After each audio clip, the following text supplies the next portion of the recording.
प्रभु यीशु मसीह के मधुर और मीठे नाम में सबको जय मसीह की। मेरा प्यार भरा सलाम। प्रतिभोर परमेश्वर की करुणा हमारे जीवन के लिए नहीं होती चली जाती, उसकी नई महान असीम करुणा के लिए हम परमेश्वर का धन्यवाद करते हैं, क्योंकि वो धन्यवाद के योग्य हैं। Hallelujah, hallelujah, hallelujah, hallelujah. हम में से कितनों को ये विश्वास है कि यीशु हमारे साथ है? Hallelujah, hallelujah, hallelujah. क्या हमें विश्वास है? अभी हमने गीत क्या गाया? बड़ा ही खूबसूरत गीत है, बहुत ही सुंदर उसकी लाइनें हैं। अगर उस गीत को आपने हृदय से सुना होगा तो आपने उसकी लाइनों पर ध्यान दिया होगा कि उस गीत का लेखक क्या कहता है। जब साथ है मसीहा कंप्लीट करो, जब साथ है मसीहा हमें विश्वास है हम जयवंत लोग हैं। हम विश्वास है कि हम जीते हुए लोग हैं। मैं अक्सर लोगों को ये सिखाती हूँ कि अगर दो टीम के बीच में लड़ाई चल रही हो, युद्ध छिड़ा हुआ हो, और हमें पता हो जिस टीम में हम हैं वो टीम जीतेगी, तो हमारे चेहरे कैसे होंगे? क्या होते हैं? क्या होते हैं? हमें पता है जो हमारे से टीम लड़ रही है, जो हमारे विरोध में खड़ी है, कौन सी टीम है? शैतान और उसकी सेना। और वो हमारे सामने हारेगी। क्यों हारेगी? क्योंकि हमारे साथ कौन है? मसीहा। तो जो जयवंत लोग होते हैं ना, उनके चेहरे की 12 नहीं बजी होती है, वो शैतान की 12 बजाते हैं। हालेलुया। ये छोटी छोटी समस्या हमारे जीवन में क्यों आती है? हम एक युद्ध में हैं, हम एक युद्ध में हैं। वार हम करते हैं तो सामने से भी वार आता है। सामने वाली टीम लल्लू चप्पू नहीं है। सामने वाली टीम जो शैतान की टीम है, वो खड़ा होके बोलेगा हाँ हाँ बेचता रहे, बेचता रहे। ऐसा युद्ध देखा है आपने? एक तरफ की लड़ाई वाला एक इंसान मारता जाए और दूसरा चुप करके बैठे। हमारे हथियार क्या है? प्रार्थना, आराधना, वचन। ये क्या है हमारे हथियार? अभी गीत का लेखक क्या बोलता है? हम लेके चलेंगे अपने साथ हथियार, रूहानी यानी आत्मिक हथियार लेकर चलेंगे।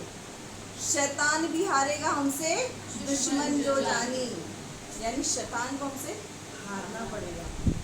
तो जो विक्ट्री पाए हुए लोग होते हैं ना, वो कैसे नाचते हैं? आज हम वैसे नाचेंगे। हालेलुया। जब मैं वहां बैठी थी तो परमेश्वर की आत्मा ने मुझसे कहा, जीवन पाए हुए लोग ऐसे नाचते हैं क्या? मैंने कहा नहीं खुदा। तो कैसे नाचते हैं? मैंने कहा आज नाच के दिखाएंगे। हालेलुया। नाचेंगे हम प्रभु की उपस्थिति में। आइए अपने स्थान पर खड़े हो जाए। एंजॉय करें किसको? अपनी जीत को और शैतान की हार को, क्योंकि हम जयवंत से बढ़कर लोग हैं, विक्ट्री पाए हुए लोग हैं। कितनों को विश्वास है यीशु हमारे साथ है? तो जिनको विश्वास है वो नाचेंगे, और जिनको विश्वास नहीं वो पीछे जाके बैठ जाए। जिनको ये विश्वास है कि यीशु मसीह उनके साथ है वो नाचेंगे। और गीत कौन सा होगा? यही वाला, तू क्यों डरता है, तेरे लिए वो लड़ता है। किसको विश्वास है कि वो हमारे लिए लड़ता है? हाथ खड़े करने आसान है, अंदर से बोलना थर्मामीटर तो अंदर लग रखा है। अगर विश्वास है तो आज के बाद डरना खत्म, बिल्कुल खत्म। क्यों? क्योंकि हमारे लिए लड़ने वाला हमारे साथ है। हालेलुया। जब साथ है मसीहा जीत हम जाएंगे। ये कल यहाँ पर क्वायर आपके सामने एक्शन करेगी। आप ताली बजाकर एक्शन करके जो भी एक्शन ये कर रहे हैं, आप इस गीत को एंजॉय करेंगे। हालेलुया। मैं भी आपके साथ नाचूंगी। हालेलुया। सास भी नाचेंगे आपके साथ। हम लोग क्या करेंगे? अपनी विजय को एंजॉय करेंगे, जश्न मनाएंगे। जश्न कैसे मनाते हैं? मुंह नीचे करके मनाते हैं क्या? अब खड़े हो कैसे बोले? जब साथ है मसीहा जीत हम जाएंगे। शैतान को कैसा लगेगा? क्या बोलेगा शैतान? बढ़िया लोगे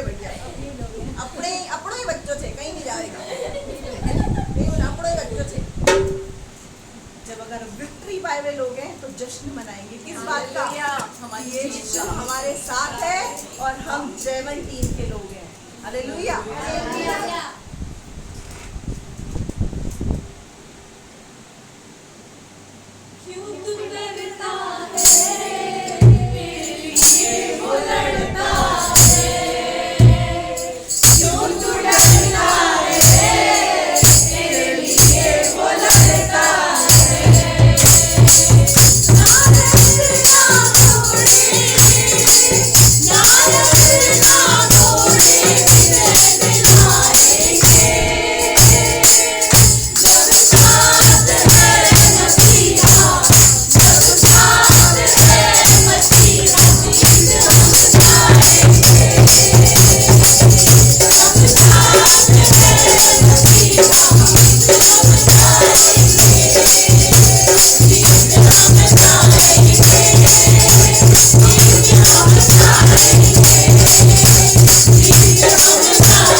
हालेलुया। आप पता है जब यहाँ पर आप नाच रहे थे, मैं महसूस कर रही थी पाप फरिश्ते भी नाच रहे थे। Hallelujah hallelujah. जब जब हम आराधना में नाचते हैं ना, स्वर्गदूत उतर आते हैं हमारे साथ जश्न मनाने के लिए। किसका? जीत का जश्न। तो जीत का जश्न जब हम मनाते हैं तब मुंह लटका कर ना मनाएं, बोलने की जरूरत पड़े ही नहीं। मैं कुछ लोगों को देख रही थी जिनके सिर्फ हाथ हिल रहे थे, पैर नहीं हिल रहे थे। मेरे प्रियो, जब हम अपने हाथों को उठाते हैं तो शैतान को थप्पड़ पड़ता है, लेकिन जब हम अपने पैरों को चलाते हैं तो शैतान को उसके नीचे कुचलते हैं। हालेलुया।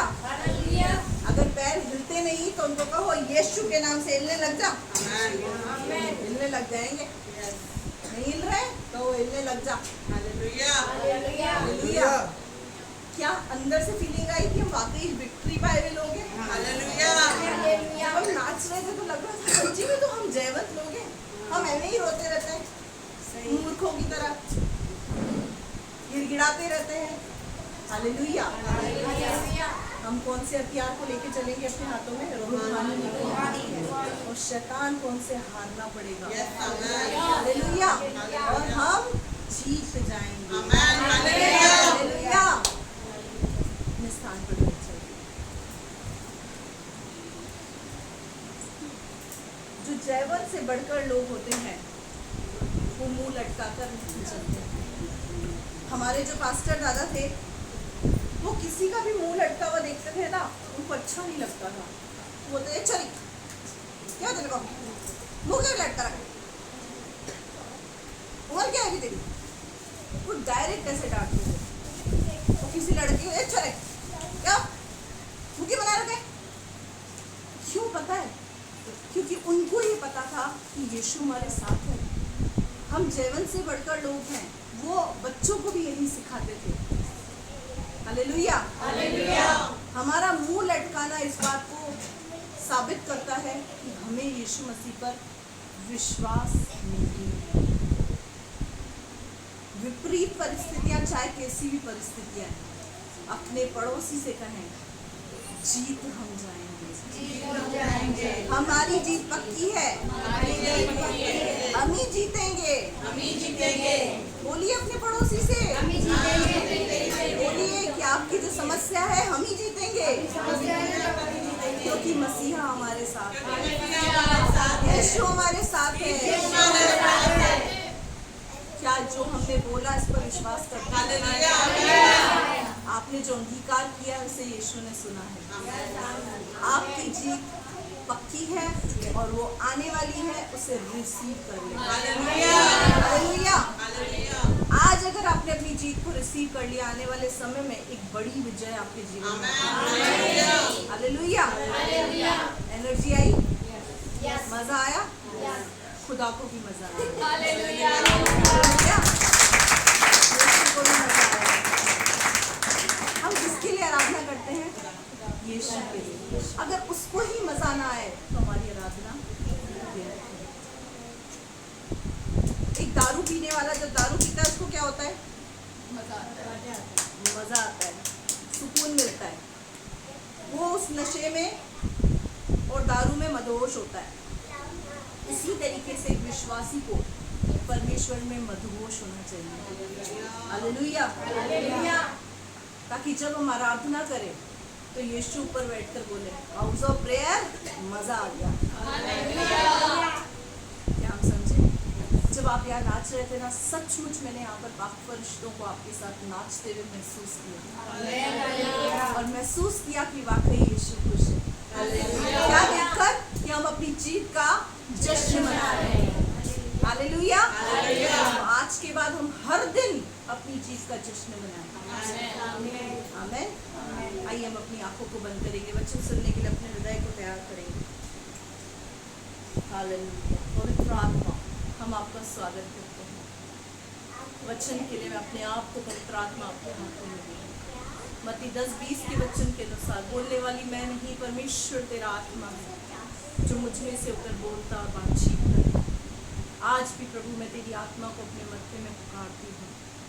तेरे वचन के द्वारा प्रभु तू एक एक से बोल और बातचीत बोल प्रभु, हम तेरी आवाज को सुनते हैं। तेरे वचन के द्वारा तुमसे बात कर खुदा। वचन का बीज जो बोया जाता है कि की जिंदगी से 100 गुना प्रतिफल आने पाए। वचन के बीज चुराने वाली आत्मा को यीशु के नाम से डिस्ट्रॉय कर दो। पवित्र आत्मा तेरा चलन यहाँ पर होने पाए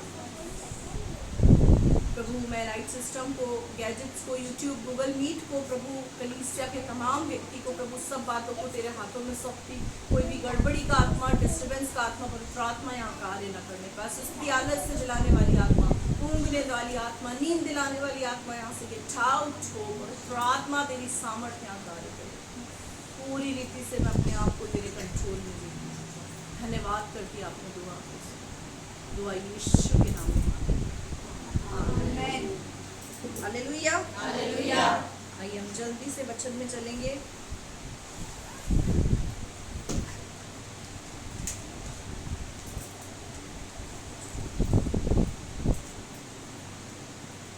इस पवित्र शास्त्र में आपको पता है क्या लिखा हुआ है?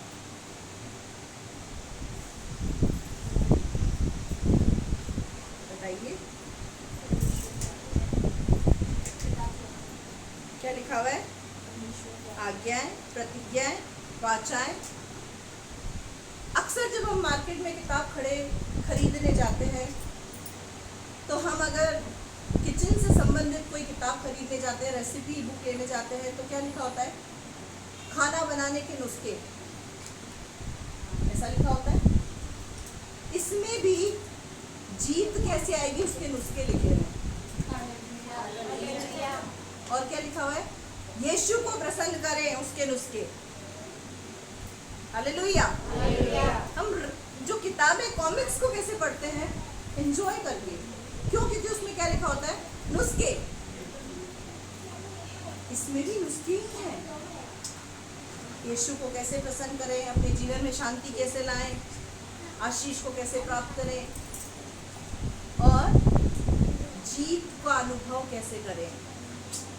ये सारी बातें इस किताब के अंदर लिखी हुई हैं और हर रविवार को हम वही सीखते हैं। हालेलुया। ये यीशु मसीह के द्वारा, पिता के द्वारा, पवित्र आत्मा की अगुवाई में होकर लेखकों के द्वारा लिखी गई पुस्तक है। तो इसमें क्या लिखे हुए? नुस्खे। अगर हम एक नया नियम किसी को देते हैं तो उनको बोले आपको शांति चाहिए, इसमें शांति के नुस्खे हैं। आशीष चाहिए, आशीष पाने के नुस्खे हैं। हालेलुया। हम किसी को इस किताब को देते समय ये ना कहें ये बाइबल है, क्या कहें? ये प्रेम संदेश है। इसमें नुस्खे लिखे हुए हैं कि आप उससे कैसे आशीष प्राप्त कर सकते हैं। क्योंकि नुस्खा हर कोई पढ़ना पसंद करता है और इसमें वाकई ही नुस्खे लिखे हुए हैं। हालेलुया। मैं जब भी इसको उठाती हूँ ना, मेरे मुंह से निकलता है ये प्रेम संदेश है। हालेलुया। जब हम ये किताब किसी को दें, क्या कहें? आपकी क्या समस्या है बहन? ये समस्या है, इस समस्या से दूर होने के नुस्खे हैं, पढ़ो। हालेलुया। तो वो व्यक्ति क्या करेगा? उस किताब को खोलेगा जरूर। आइए हम वचन में चलेंगे। आज हमारा जो महान आज्ञा का सेकंड टॉपिक है, पार्ट 2 है। फर्स्ट हमने देखा बपतिस्मे के विषय में। महान आज्ञा क्या है? चेला बनाओ, पिता पुत्र पवित्र आत्मा के नाम से उन्हें बपतिस्मा दो और जो आज्ञाएं मैंने तुम्हें मानना सिखाई उन्हें मानना सिखाओ। ये क्या है? ग्रेट कमीशन, महान आज्ञा। पहली आज्ञा क्या है?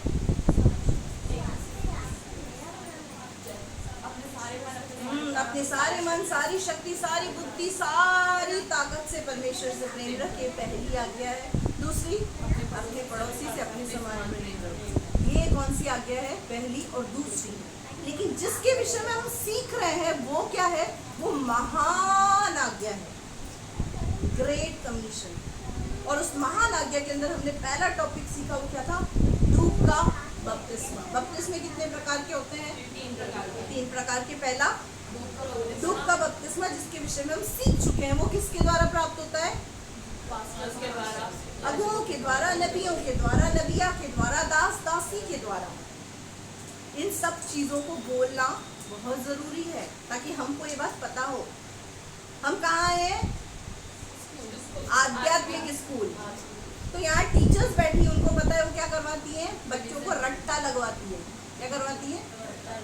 ताकि टिप्स पर बैठ जाए कि ए फॉर एप्पल होता है, कहीं बच्चा ए फॉर जेब्रा नहीं बोलते। कोई बच्चा बोले ए फॉर जेब्रा तो टीचर क्या बोलेगी? ये सिखाएंगे तेरे को, मुर्गा बन जा।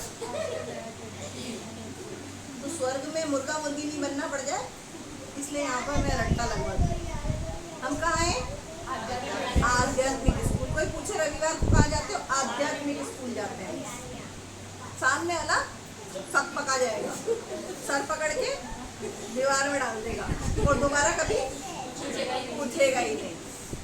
ये मैं क्या नुस्खे बता रही हूँ आपको, किसके? जवाब देने के। कोई बोले कहाँ जा रहे हो? आत्मिक स्कूल जा रहे हैं, आध्यात्मिक पढ़ाई करने। क्या बोलेगा? सटिया ही जाएगा वो, हंसा गिलेगा। हालेलुया। तो पहला टॉपिक हमने बैप्टिज्म के विषय में सीखा, बपतिस्मा यानी डूब का बपतिस्मा। रियल बैप्टिज्म इज डूब का बपतिस्मा। बाइबल के अंदर जो बपतिस्मा लिखा हुआ है वो डुबकी का बपतिस्मा लिखा हुआ है, यानी पानी के अंदर किसी व्यक्ति को पूरी तरीके से डुबोना। बाहर बहुत सारे बपतिस्मे प्रचलन में है जो वचन के अनुसार नहीं है। उनमें से एक है छिड़के का बपतिस्मा, जो छोटा बच्चा पैदा होता है और पैदा होता ही उनको दे दिया जाता है, वो वचन के अनुसार वैलिड नहीं है। बैप्टिज्म एक बच्चा नहीं ले सकता। लगभग वयस्क होने के बाद एक समझदार होने वाली जब समझदार होने वाली उम्र होती है, उस उम्र में बच्चा खुद निर्णय लेता है कि मुझे किस रास्ते पर चलना है, और वही निर्णय लेकर बपतिस्मा लेता है। और बपतिस्मा क्या है? धर्म परिवर्तन नहीं है। बपतिस्मा एक एडमिशन है, कहाँ जाने का? स्वर्ग जाने का। वो एक क्या है? एडमिशन है, धर्म परिवर्तन। ये एक नामकरण विधि है। क्या है ये? नामकरण विधि, कि हम यीशु मसीह को अपने ऊपर अधिकार और अथॉरिटी देते हैं। आज के बाद हमारे ऊपर किसकी अथॉरिटी चलेगी? यीशु मसीह की चलेगी, उसका अधिकार हमारे ऊपर चलेगा। और आज के बाद जैसा यीशु हमसे कहेगा, वचन हमसे कहेगा, हम वैसा ही करेंगे। ये क्या है? यीशु मसीह को अपने जीवन का अधिकार बनाने की विधि है कि आज के बाद प्रभु जो तू बोलेगा मैं वो करूँगा। इसीलिए बपतिस्मा जरूरी है। मे भी हो सकता है आप सालों से प्रभु को जानते हैं और आपको साल हो चुके हैं, लेकिन आपने बपतिस्मा नहीं लिया। उससे होगा क्या पता है? हमारे जो बॉडी के अंदर एक ऐसा पार्ट होता है जिसको बोलते हैं कॉन्शियस माइंड। वो माइंड हमको क्या करता है? उस कॉन्शियस माइंड में 90% शैतान काम करता है। और जब हम कोई गलत रास्ता पकड़ते हैं और किसी गलत रास्ते की ओर चलते हैं, वो कॉन्शियस माइंड तुरंत अलर्ट हो जाता है और कहता है अभी तो तूने बपतिस्मा नहीं लिया, तू ये काम कर सकता है। क्या हम समझ पा रहे हैं? बपतिस्मा लेने का मतलब होता है अपने आप को अपने मन से, अपने तन से, अपने दिमाग से पूरी रीति से यीशु के हाथ में सौंप देना। उसके बाद हमारे अंदर एक परमेश्वर के प्रति डर होता है। क्या? मैं एक बपतिस्मा पाया हुआ व्यक्ति हूँ, मुझे ये काम नहीं करना है। इसीलिए एक विश्वासी के साथ उसका बपतिस्मा होना बहुत जरूरी है। और यीशु मसीह ने सिर्फ कहा ही नहीं, उसने स्वयं भी बपतिस्मा लिया। क्या आप मुझे बताइए, उसको बपतिस्मा लेने की जरूरत थी? लेकिन फिर भी उसने लिया। कारण? ताकि हम भी उसको देखकर ले सकें और पाप से बचे रहें। हालेलुया। इसीलिए डूब का बपतिस्मा बहुत जरूरी है। वो था पहला पार्ट। सेकंड पार्ट, पवित्र आत्मा का बपतिस्मा जो गिफ्ट है, और किसकी ओर से मिलता है? यीशु मसीह की ओर से।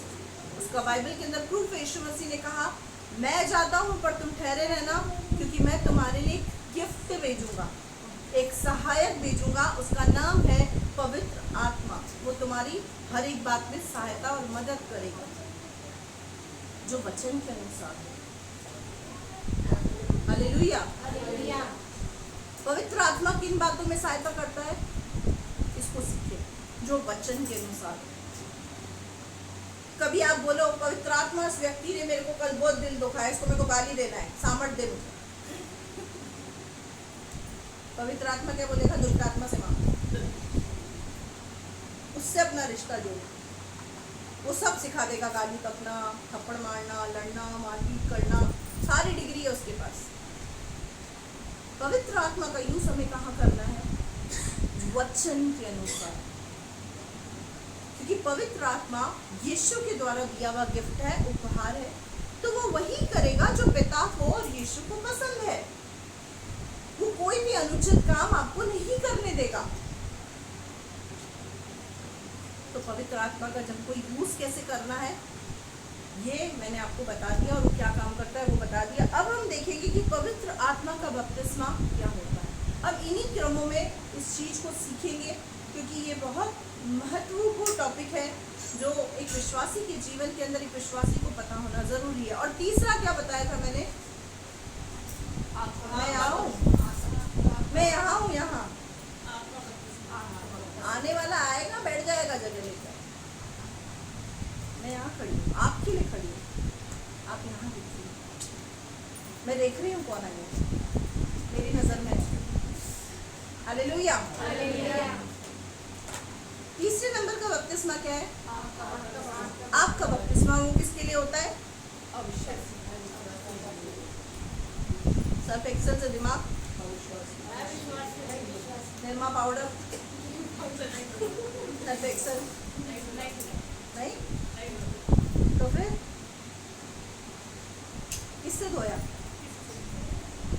इस चीज को रिपीट करें। नहीं तो प्रार्थना में क्या मांगेंगे? मुझे पवित्र आत्मा और आग का बपतिस्मा दे। शैतान बोलेगा आजा। आग का बपतिस्मा है नरक, जो अविश्वासियों के लिए, एक विश्वासी के लिए नहीं। पवित्र आत्मा क्या है? पवित्र आत्मा का बपतिस्मा क्या है? यीशु की ओर से गिफ्ट है। परमेश्वर जब न्याय करेगा, न्याय के सिंहासन पर यीशु मसीह विराजमान होगा, तो वो हर एक व्यक्ति का न्याय करेगा। विश्वासी को कहाँ भेजेगा? जो सचमुच का विश्वासी है। साहब मैं तो यीशु मसीह को मानता हूँ, बरोबर मानता था, सुबह से लेकर रात तक 100 बार नाम लेता था, बस चर्च ही तो नहीं जाता था। यीशु मसीह बोलेगा सुबह से लेकर रात तक मैं तेरे को बेटा बेटा बोलता था, बस तेरे को स्वर्ग ही तो नहीं जाने दे रहा हूँ।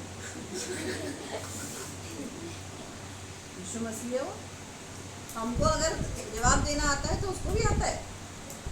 मैं भी सुबह से रात तक तेरे को बेटा बेटा बोलते बोलते तो पता नहीं था, तो स्वर्ग ही तक नहीं भेज रहा बेटा, नरक चला बेटा बोल के भेजेगा। है बाइबल में इसका एग्जाम्पल। अब्राहम धनवान को क्या कह रहा है? बेटा तूने अच्छे दिन पृथ्वी पर देख लिए।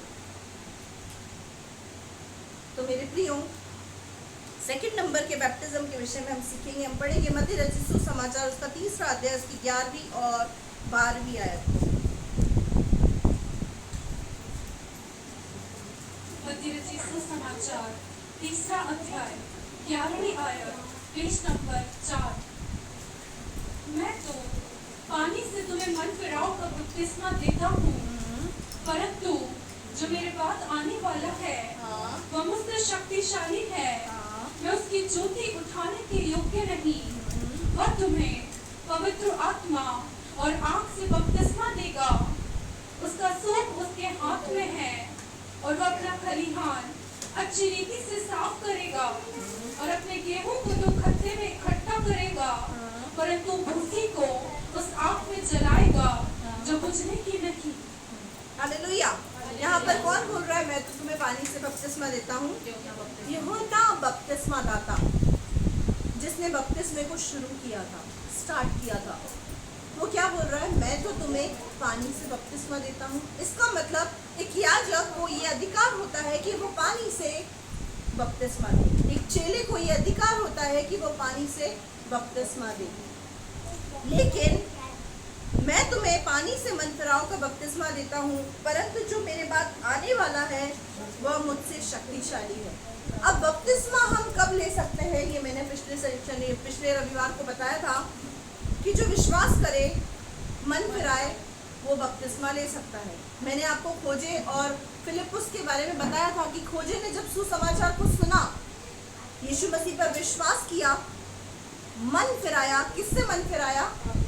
पापों से मन फिराया, और उसके बाद उसने क्या किया? बपतिस्मा लिया। और हम क्या करते हैं? विश्वास करते हैं, मन फिरा लिया, उसके बाद क्या करते हैं? अभी मैं परिपक्व नहीं हूँ, अभी मैं इस योग्य नहीं हूँ। तो मैं यहाँ उन लोगों से बात करना चाहती हूँ जो ऑलरेडी बैप्टिज्म ले चुके हैं, बैप्टाइज हैं, बपतिस्मा प्राप्त करके बैठे हैं। क्या आप परिपक्व हैं? क्या आप परिपक्व हैं? क्या आप सिद्ध हैं? तो इनको तो पकड़ के मारना चाहिए। इन्होंने बपतिस्मा कैसे ले लिया? बाइबल जो सिद्धांत हमको सिखाती है, उस सिद्धांत को फॉलो करें। फर्स्ट थिंग विश्वास, मन फिराव, देन बपतिस्मा। जब अंदर ये आवाज आए ना कि अभी नहीं, अभी तो तैयार नहीं है, तो शैतान को ये वचन पढ़ा देना, मरकुस 16:16। जो विश्वास करे, मन फिराए, बपतिस्मा ले, उसी का उद्धार होगा। महान आज्ञा से आप वंचित हो जाए, यही प्लानिंग है शैतान की, जिसकी वजह से वो आपको बपतिस्मे के प्रोसेस में आगे नहीं आने देता। वो आपको क्या करता है? फुसलाता है, क्या बोलकर? अभी तो बेटा तू तैयार ही नहीं है, अभी तो परिपक्व ही नहीं है। अब होता क्या है, जो शादीशुदा लोग होते हैं, किस तरीके से उनको भ्रमित करता है पता है? बच्चा कितने साल का है? मात्र 5 साल का। और अगर पूछे बहन बपतिस्मा क्यों नहीं ले रही, भाई बपतिस्मा क्यों नहीं ले रहे, इसकी शादी की बात हो, 5 साल का बच्चा, उसकी शादी की बात क्यों? शादी की बात क्यों नहीं? फिर वो होता है ना, उसमें वो करना पड़ेगा ना मेरे को कुछ ना कुछ। आपको पता है आप अगला दिन देखेंगे या नहीं देखेंगे? आपको पता है मैं मेरे बपतिस्मे के लिए रोती थी, गिड़गिड़ाती थी कि अगर आज ही रात को यीशु मसीह आ गया तो मेरा क्या होगा? ये वचन जो मैंने सुना है मुझसे लेखा लेगा। सिर्फ एक बपतिस्मे की वजह से मैं यीशु के पास नहीं जाऊं, ये बात मुझे गवारा नहीं थी। मेरे भाइयों और मेरे बहनों, बपतिस्मे का प्रोसेस ही यही है। आपके मन में जितनी भी आवाजें आ रही है, वो सब शैतान की ओर से है। विश्वास, विश्वास के बाद मन फिराव, मन फिराव के बाद बपतिस्मा, यही एक प्रोसेस है। अब यहाँ क्या लिखा हुआ है? मैं तो तुम्हें पानी से बपतिस्मा देता हूँ, लेकिन जो मेरे बाद आने वाला है वो कौन है? शक्तिशाली है, वो तुम्हें पवित्र आत्मा से बपतिस्मा देगा। अब पवित्र आत्मा का बपतिस्मा क्या है? आज हम इसको सीखेंगे। उसका सूप उसके हाथों में, यानी अधिकार उसके हाथ के अंदर है। किसके हाथ में? यीशु मसीह के हाथ में अधिकार है। किस चीज का अधिकार? कि गेहूं और भूसी को अलग अलग करे, यानी न्याय करने का अधिकार उसके पास है। वो अविश्वासी और विश्वासी को अलग अलग करेगा। अब जो सुबह से लेकर यीशु मसीह का रात तक नाम लेते हैं, वो विश्वासी है या नहीं, उसका निर्णय वो लेगा। ये न्याय कौन करेगा? यीशु मसीह। पाप से कौन बचेगा? जिसने मन फिराया है और डूब का बपतिस्मा लिया है। क्योंकि जब वो किसी पाप को करने जाएगा, पवित्र आत्मा काम करेगा। क्योंकि मैंने वचन में इस बात को बताया, जैसे ही यीशु मसीह ने बपतिस्मा लिया, पवित्र आत्मा उसके ऊपर उतरा। तो आप बोलोगे मतलब पवित्र आत्मा हमारे पास नहीं है? हाँ है। पवित्र आत्मा का आपके साथ होना और आपके ऊपर उतरना अंतर है। किसी व्यक्ति के साथ चलना और किसी व्यक्ति के अंदर समा जाना, अंतर है या नहीं है? आपके साथ पवित्र आत्मा है, 100% है। मैं बाइबल के साथ प्रूफ कर सकती हूँ आपके साथ पवित्र आत्मा है, क्योंकि आप यीशु पर विश्वास करते हैं। लेकिन आपके अंदर है, मैं इसको प्रूफ कर सकती हूँ कि अंदर है या नहीं। यीशु मसीह जब बपतिस्मा लेकर पानी से ऊपर उठा, पवित्र आत्मा उसके ऊपर उतरा और ठहर गया। अब ये निर्णय आपका है कि पवित्र आत्मा को उतारना है, अंदर रखना है, या सिर्फ साथ चलाना है। हालेलुया। अब पवित्र आत्मा किस प्रकार उतरता है, पवित्र आत्मा का बपतिस्मा क्या होता है, उन कुछ बातों को हम सीखेंगे। प्रेरितों के काम उसका पहला अध्याय उसकी 4थी आयत से हम पढ़ेंगे। प्रेरितों के काम पहला अध्याय 4थी आयत, पेज नंबर 165। और उनसे मिलकर उन्हें आज्ञा दी, यरूशलेम को न छोड़ो, परंतु पिता की उस प्रतिज्ञा के पूरे होने की बात चाहते रहो, जिसकी चर्चा तुम मुझसे सुन चुके हो। क्योंकि यूहन्ना ने तो पानी से बपतिस्मा दिया है, परंतु थोड़े दिनों के बाद तुम पवित्र आत्मा से बपतिस्मा पाओगे। हालेलुया। अब यहाँ पर क्या लिखा हुआ है? उनसे मिलकर उन्हें आज्ञा दी, यरूशलेम को न छोड़ो, परंतु पिता की उस प्रतिज्ञा के पूरे होने की बाट जोहो। पिता ने क्या प्रतिज्ञा की थी? कि मैं तुम्हारे लिए पवित्र आत्मा को भेजूंगा और वो तुम्हारी सहायता और मदद करेगा। हालेलुया। यूहन्ना ने तो तुम्हें पानी से बपतिस्मा दिया, लेकिन यीशु मसीह तुम्हें पवित्र आत्मा का बपतिस्मा देगा। अब ये लोग जो बाट जो रहे हैं, कौन है ये जो बाट जो रहे हैं, यहाँ पर इंतजार कर रहे हैं पवित्र आत्मा के उतरने का, ये कौन है? ये विश्वासी लोग हैं, ये चेले हैं, ये बपतिस्मा पाए हुए लोग हैं। कौन सा बपतिस्मा? डूब का बपतिस्मा। और डूब का बपतिस्मा पाने के बाद अभी किसका इंतजार कर रहे हैं? पवित्र आत्मा के बपतिस्मा पाने का। और क्या कहा? जब तक वो प्रतिज्ञा पूरी ना हो जाए तब तक तुम क्या करो? बाट जो हो, ठहरे रहो, इंतजार करो। हालेलुया। वेट करो। अब जितने लोग यहाँ पर डूब का बपतिस्मा पाए हुए हैं, पवित्र आत्मा जिन पर उतरेगा। हालेलुया। और पवित्र आत्मा जब उतरेगा तो क्या क्या काम करेगा, हम उसको देखेंगे। पहले तो हम इसको कंप्लीट करेंगे। पढ़ लिया बेटा इसको? परंतु थोड़े दिनों के बाद जो तुम पवित्र आत्मा से बपतिस्मा पाओगे, उसके बाद आगे पढ़ो बेटा, 8 से पढ़ो। परंतु जब पवित्र आत्मा तुम पर आएगा, तब तुम सामर्थ पाओगे। हाँ, पहली बात अंडरलाइन करें इस बात में। पवित्र आत्मा जब तुम पर आएगा तो तुम सामर्थ पाओगे। अभी सामर्थ किस चीज की है? पाप से बचे रहने की सामर्थ। पवित्र आत्मा जब हम पर उतरता है डूब के बपतिस्मे के बाद, तो क्या करता है? हमें पाप से बचे रहने की सामर्थ्य देता है, पाप करने से रोकता है, गलत रास्ते पर जाने से रोकता है, गलत करने से रोकता है, गलत सोचने से रोकता है। तब तुम क्या पाओगे? सामर्थ पाओगे। और यरूशलेम और सारे यहूदिया और सामरिया में और पृथ्वी की छोर तक मेरे गवाह होंगे। हाँ, तब क्या होगा? तुम सामरिया में, परंतु जब पवित्र आत्मा तुम पर आएगा तो तुम सामर्थ पाओगे, और यरूशलेम में, सारे यहूदिया में, सारे सामरिया में, पृथ्वी की छोर तक मेरे गवाह ठहरोगे। हालेलुया। जब पवित्र आत्मा हमारे ऊपर आएगा तो हमारे मुंह से ऑटोमेटिक गवाही निकलना शुरू हो जाएगी। हम अपने आप को छुपाएंगे नहीं, हम लोग अपने आप को छुपाएंगे नहीं।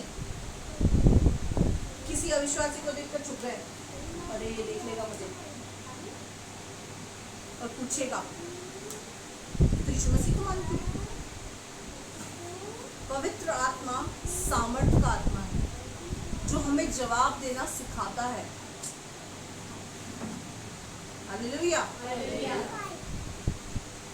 मैं किसी बहन के घर पे गई, वहां पे कोई दूसरी बहन बैठी थी। मेरे हस्बैंड ने उनसे पूछा कि यहाँ पर इतने लोग बैठे हैं, आपके अंदर आपको सबसे ज्यादा शांति किसके अंदर महसूस होती है? तो वो बहन जिससे पूछ रहे थे और विश्वासी थी, प्रभु को जानती नहीं थी, वो तुरंत प्रभाव से कूद पड़ी और क्या बोली? इस पागल के अंदर। हालेलुया। मैंने उसको क्या बोला? बेटा पागल का मतलब बताया ना मैंने? चल हाथ उठा, धन्यवाद कर। पागल का मतलब क्या है? जिसने सच्ची राह को पा लिया है, उसको बोलते हैं पागल। गल मतलब रास्ता, सही रास्ते को पाने वाले व्यक्ति को बोलते पागल। उसने प्रभु का धन्यवाद किया और कहा मैं प्रभु से प्रेम करती हूँ। हालेलुया। हमें जवाब देना आना चाहिए। हालेलुया। मैंने देखा है जब लड़का लड़की बगावत पर उतर आते हैं, शादी करने की बगावत पर, तो क्या करते हैं? घूसे मार लाते, खाना नहीं दो उनको, बंद कमरे में बंद कर दो, कितना भी अत्याचार करो। बोले शादी करूंगी तो इसी से करूंगी, तो किसी से नहीं करूंगी, नहीं कराओगे तो जहर खा लूंगी। क्या बोलते? नहीं कराओगे तो जहर खा लूंगी। लड़का मेरी मोहब्बत है, वो शादी करूंगा तो इसी से करूंगा, तो जिंदगी भर कुआरा रहूंगा। संसार की मोहब्बत के लिए इतनी डेयरिंग, इतना जज्बा कि हम जहर खाने तक को तैयार हो जाते हैं। ये तो उस प्रेमी की मोहब्बत है जिसकी मोहब्बत के आगे तो हर मोहब्बत फेल है। उसके लिए हम क्या डेयरिंग दिखाते हैं? जब तक जमाना आपको ये ना कहे ना ये पागल प्रेमिका है यीशु मसीह की, उस हद तक मोहब्बत करो। क्या आप समझ पा रहे हैं? यहाँ क्या लिखा हुआ है? जब पवित्र आत्मा तुम पर उतरेगा तो यरूशलेम में, सामरिया में और पृथ्वी की छोर तक तुम उसके गवाह बनोगे। अभी तो हमारे पड़ोसी को ही नहीं पता कि यीशु मसीह के सत्संग में लगे, उसको ही नहीं पता, पड़ोसी को ही नहीं पता। पृथ्वी के छोर तक कब पहुंचेंगे? कोटा के लोगों को ही नहीं पता चला कि यीशु मसीह को मानते हैं। पृथ्वी की छोर तक कब पहुंचेंगे? सीना ठोककर बोले हाँ मैं करती हूँ यीशु से प्यार, हाँ मैं करता हूँ यीशु से प्यार, क्यों ना करूँ? उसने मेरे लिए जान दी है, कुर्बानी की है। एक चाटा पड़ गया मेरे को, अब तो मैं संडे को जाऊंगी। संसार के इश्क के लिए सब बर्दाश्त कर लेते हैं, सब कुछ वादे कर लेते हैं, कसमें जीऊंगी तो तेरे साथ, मरूंगी तो तेरे साथ। ऐसा वादा यीशु के साथ करके देखी, जीऊंगा तो तेरे लिए, मरूंगा तो तेरे लिए। हालेलुया। कुर्बान होना है ना तो ऐसी मोहब्बत के लिए कुर्बान हो जो कभी नहीं बदलेगी, जो वहां भी साथ में रहेगी। और जब सिंहासन पर यीशु मसीह होगा, तुरंत प्रभाव से उठकर खड़ा होगा, आजा मैं तेरा ही तो इंतजार कर रहा था। क्या लम्हा होगा, उस लम्हे को महसूस करके देखें। मैं तो जब उस लम्हे को महसूस करती हूँ ना तो मेरा तन बदन रोंगटे से खड़ा हो जाता है। महसूस करती हूँ कि कितना खूबसूरत लम्हा होगा जब यीशु मसीह अपने सिंहासन से उठ खड़ा होगा और कहेगा आ मेरी पिता के धन्य संतान, मुझे तेरा इंतजार है, तेरे लिए मैंने घर तैयार करके रखा है, मेरे साथ राज्य कर। हालेलुया। तब कोई काम नहीं आएगा जिससे हम डरते ना, पुप्पा दादा दादी, कोई आपका न्याय नहीं छुपा पाएंगे। ये सब तो पीछे आपकी तरह लाइन में खड़े होंगे, बेटा हमारे बचने के लाले पड़े हुए, तुम्हें क्या बचाए। उस समय ये बातें चल रही होगी, हमारे बचने के लाले पड़े हुए, तुम्हें क्या बचाए। क्या हम समझ पा रहे हैं? पृथ्वी की छोर तक गवाह बनना है तो पवित्र आत्मा की सामर्थ को पाना जरूरी है। और महान आज्ञा को पूरा करना जरूरी है। लेकिन उससे पहले दो चीज है, वो क्या है? विश्वास और मन फिराव। मन फिराव क्या है? आप मेरे पास पर्सनली आके बैठना, मैं आपको उसके बारे में बताऊंगी कि मन फिराव का मतलब क्या होता है। बाप से मन फिरा लिया, मन फिराव का मीनिंग क्या होता है वो मैं आपको समझाऊंगी। आप मेरे पास जरूर आना, मैं बताऊंगी। पढ़ो बेटा 14 और 15। कई स्त्रियां और यीशु की माता मरियम और उसके भाइयों के साथ एक चित्त होकर प्रार्थना में लगे रहे। उन्हीं दिनों में पतरस भाइयों के बीच में, जो 120 व्यक्ति के लगभग थे, खड़ा होकर कहने लगा। हालेलुया। क्या हुआ वहाँ पर? वो क्या कर रहे थे? प्रार्थना में लौलीन थे। स्त्रियां पुरुष वो क्या कर रहे थे? प्रार्थना कर रहे थे और पवित्र आत्मा के उतरने का इंतजार कर रहे थे। अब उधर वहां पर जो लोग थे वो वहां पर केवल 120 लोग नहीं थे, काफी लोग इंतजार कर करके थक गए और कहाँ निकल गए? मिनिस्ट्री करने। और जो लोग मिनिस्ट्री करने चले गए वो कौन है? जो रह गए, मैं उनके बारे में बता दूं। जो रह गए 120 लोग वो कौन है? पेंटिकॉस्टल लोग, पवित्र आत्मा का अनुभव पाए हुए लोग। कोई आपसे पूछे आप कौन सी कलीसिया जाते हैं, हम बोलेंगे हम पेंटिकॉस्टल कलीसिया में जाते हैं। कौन सी कलीसिया में? जिनको पवित्र आत्मा का अनुभव है। अब वहां पर बहुत लोग थे लेकिन वो चले गए। हालेलुया। ठहरे नहीं रहे। ऐसे ही कलीसिया में बहुत आएंगे, बहुत जाएंगे, आप उनको ना देखें। हम अक्सर क्या करते हैं? अरे पिछले संडे को मैं नहीं थी ऊपर में, अगले संडे हम गाए। क्यों? उस बहन पे नजर चली गई। हर संडे को यहाँ पर कोई आए या ना आए, लेकिन आपका प्रेमी यीशु आता है। आप किससे मिलने आते हैं? अगर यीशु से मिलने आते हैं तो बहन आए या ना आए, भाई आए या ना आए, उसकी परवाह ना करें। सुधि रखना गलत नहीं है, लेकिन किसी को देखकर पीछे लौट जाना वो गलत है। अगर आप सुधि रख रहे हैं कि वो भाई बहन क्यों नहीं आए, हमसे बात करें, उनसे पूछें, तो बात अलग है। लेकिन अगर हम ये सुनना चाहते हैं कि वो बहन इसलिए नहीं आई, उसलिए नहीं आई और हम भी गायब हो जाए, तो वो गलत, बिल्कुल गलत है। ठीक है। अब यहाँ पर क्या लिखा हुआ है? लगभग 120 लोग वहाँ पर उपस्थित है और ये सब मैं बता नहीं सकती। पतरस वहाँ पर क्या करने लगा? प्रचार करने लगा, पवित्र आत्मा के बारे में लोगों को बताने लगा। और जब बताने लगा तो क्या हुआ? प्रेरितों 2:1 से पढ़ो बेटा। पवित्र आत्मा का उतरना। पवित्र आत्मा का उतरना। हालेलुया। पढ़ो बेटा। जब पेंटेकोस्त का दिन आया, हाँ। तो वे सब एक जगह इकट्ठे थे।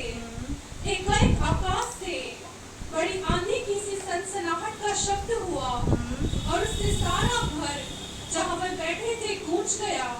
और उन्हें आग की सी चीजें फटती हुई दिखाई दी और उनमें से हर एक पर आ ठहरी। वे सब पवित्र आत्मा से भर गए और जिस प्रकार आत्मा ने उन्हें बोलने की सामर्थ्य दी, वे अन्य अन्य भाषा बोलने लगे। हालेलुया। पवित्र आत्मा का साइन है उतरने का सबसे पहला अन्य भाषा। The gift of Holi spirit क्या है? वो अन्य भाषा।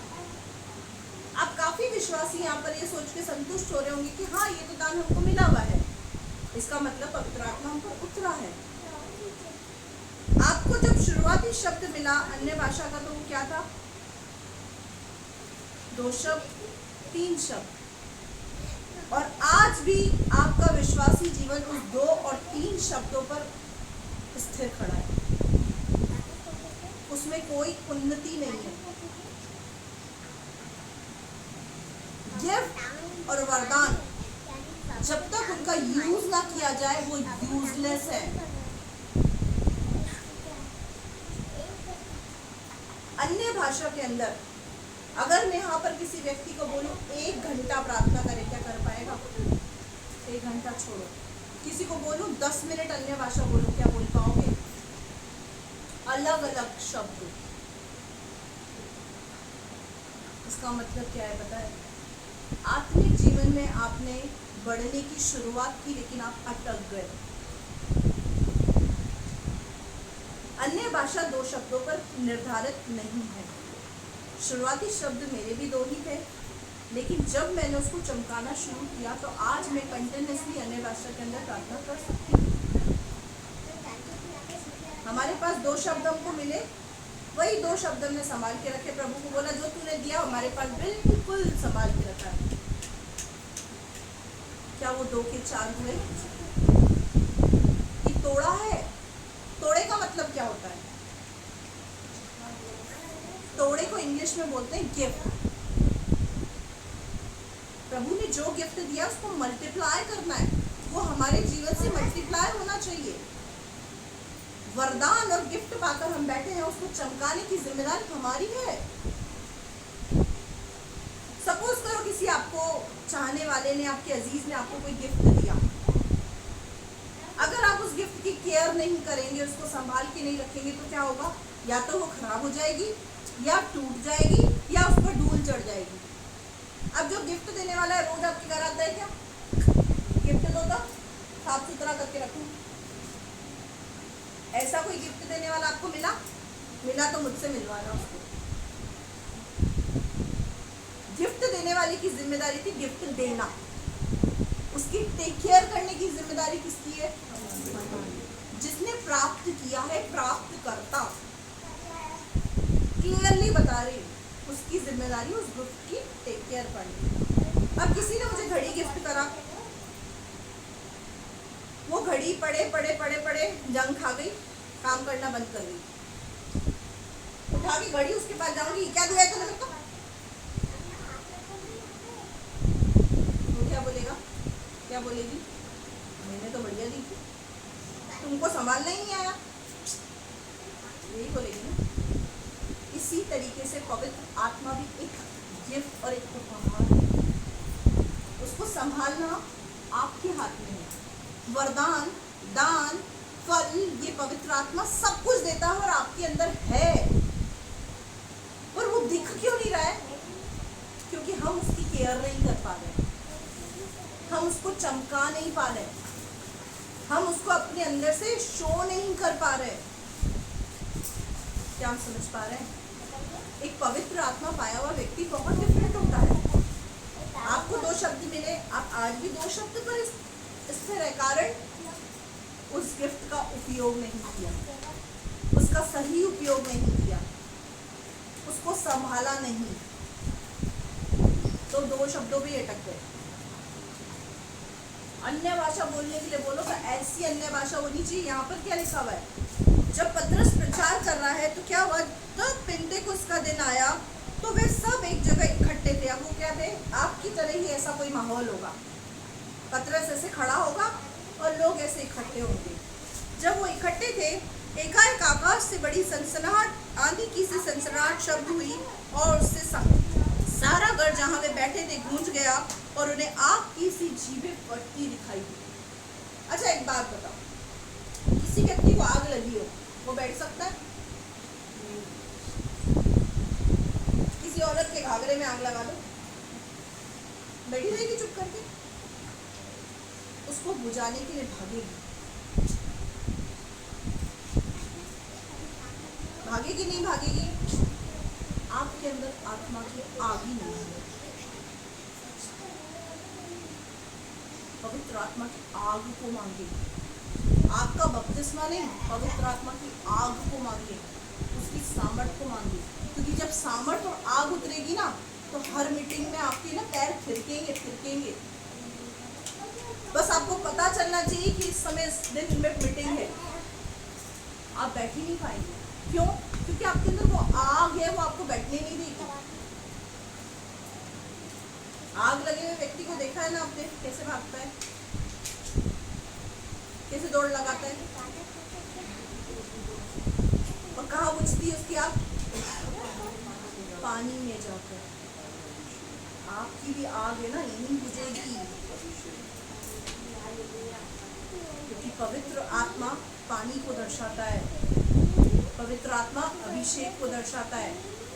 जब आप यहाँ आएंगे ना तो जो आग लगी हुई है ना वो बुझ जाएगी। क्यों? क्योंकि आपके अंदर जो आत्मा की आग लगी हुई है ना वो आत्मा के वचन से ही बुझेगी। और जिसको आग नहीं लगी हुई उसको कोई फर्क नहीं पड़ेगा, कितनी भी मीटिंग्स होती। पहले मैं कोई भी मीटिंग ऑर्गेनाइज करने से पहले सोचती थी, ये सोचती थी कि अगर ये मीटिंग रखेंगे तो कोई आएगा या ना आएगा। अब मैं सिर्फ प्रार्थना करती हूँ कि प्रभु हर दिन तेरे भवन में मीटिंग चले, जिसको आग लगी होगी ना वो आएगा, और जिसको नहीं होगी वो नहीं आएगा। मैं अपने अंदर की आग को क्यों बुझाऊं, ये सोचकर कि कोई आएगा या ना आएगा। 4 दिन आएंगे ना, मैं 4 को भी सुनाने को तैयार हूँ, मैं 4 को भी बढ़ाने को तैयार हूँ। जिसमें आग लगी हुई है उसकी आग को थोड़ी मुझे बुझाना है। अब क्या हुआ, आगों से जीभ हट गई और ये लोग अन्य अन्य भाषा बोलने लगे। यहाँ पर कितने लोग हैं जो सालों से आ रहे हैं, कितने लोग हैं जिनको महीनों हो गए, कितने लोग हो गए जिनको साल हो गया, 2 साल हो गया। The gift of Holi spirit उन्होंने पाया, क्यों नहीं पाया, क्यों नहीं पाया? सवाल है, या तो पाने की इच्छा नहीं है या फिर पाने के प्रति कोई रुचि है। क्या हम समझ पा रहे हैं इस बात में? पवित्र आत्मा का गिफ्ट, मैं पुराने विश्वासियों से भी यहाँ पे बात कर रही हूँ जो बैप्टाइज है। 2 शब्दों को लेकर हम बैठे हैं, क्या उसमें इंप्रूवमेंट हुआ? क्या अगर विश्वासियों की मंडली को यहाँ पर इकट्ठा कर दिया जाए जो बैप्टिज्म पाए हुए हैं, हम उनके साथ आधा घंटा केवल अन्य भाषा में प्रार्थना कर सकते हैं? अगर आपका गिफ्ट बड़ा नहीं, कारण आप खुद हैं, आपने उसको चमकाया नहीं, आपने इसकी टेक केयर नहीं की, उस अन्य भाषा का यूज नहीं किया। अन्य भाषा क्या है मैं उसके बारे में थोड़ा बताना चाहती हूँ। ये टॉपिक भले ही मेरा खींचेगा मुझे पता है, लेकिन ये टीचिंग कलीसिया को होना बहुत जरूरी है। अन्य भाषा का जो गिफ्ट होता है वो एक ऐसा गिफ्ट है, वो एक ऐसी भाषा है जो सिर्फ आप जानते हैं, परमेश्वर जानता है। उस लैंग्वेज को शैतान नहीं जानता है, उसको वो लैंग्वेज नहीं पता। वो आपकी पर्सनल टॉकिंग जो खुदा से आप कर रहे हैं अन्य भाषा में नहीं सुन सकता, समझ नहीं सकता, सिर्फ सुनेगा, समझ नहीं पाएगा। इसीलिए एक विश्वासी के पास अन्य भाषा होना जरूरी है। और वो अन्य भाषा कब आती है? पवित्र आत्मा के उतरने पर, साथ रहने पर नहीं। पवित्र आत्मा के उतरने पर। पवित्र आत्मा कब उतरा यीशु मसीह के ऊपर? डूब का बपतिस्मा लेने के बाद। आगे पढ़ो बेटा, 4 तक हो गया, 4 तक। अब पढ़ो 14 से।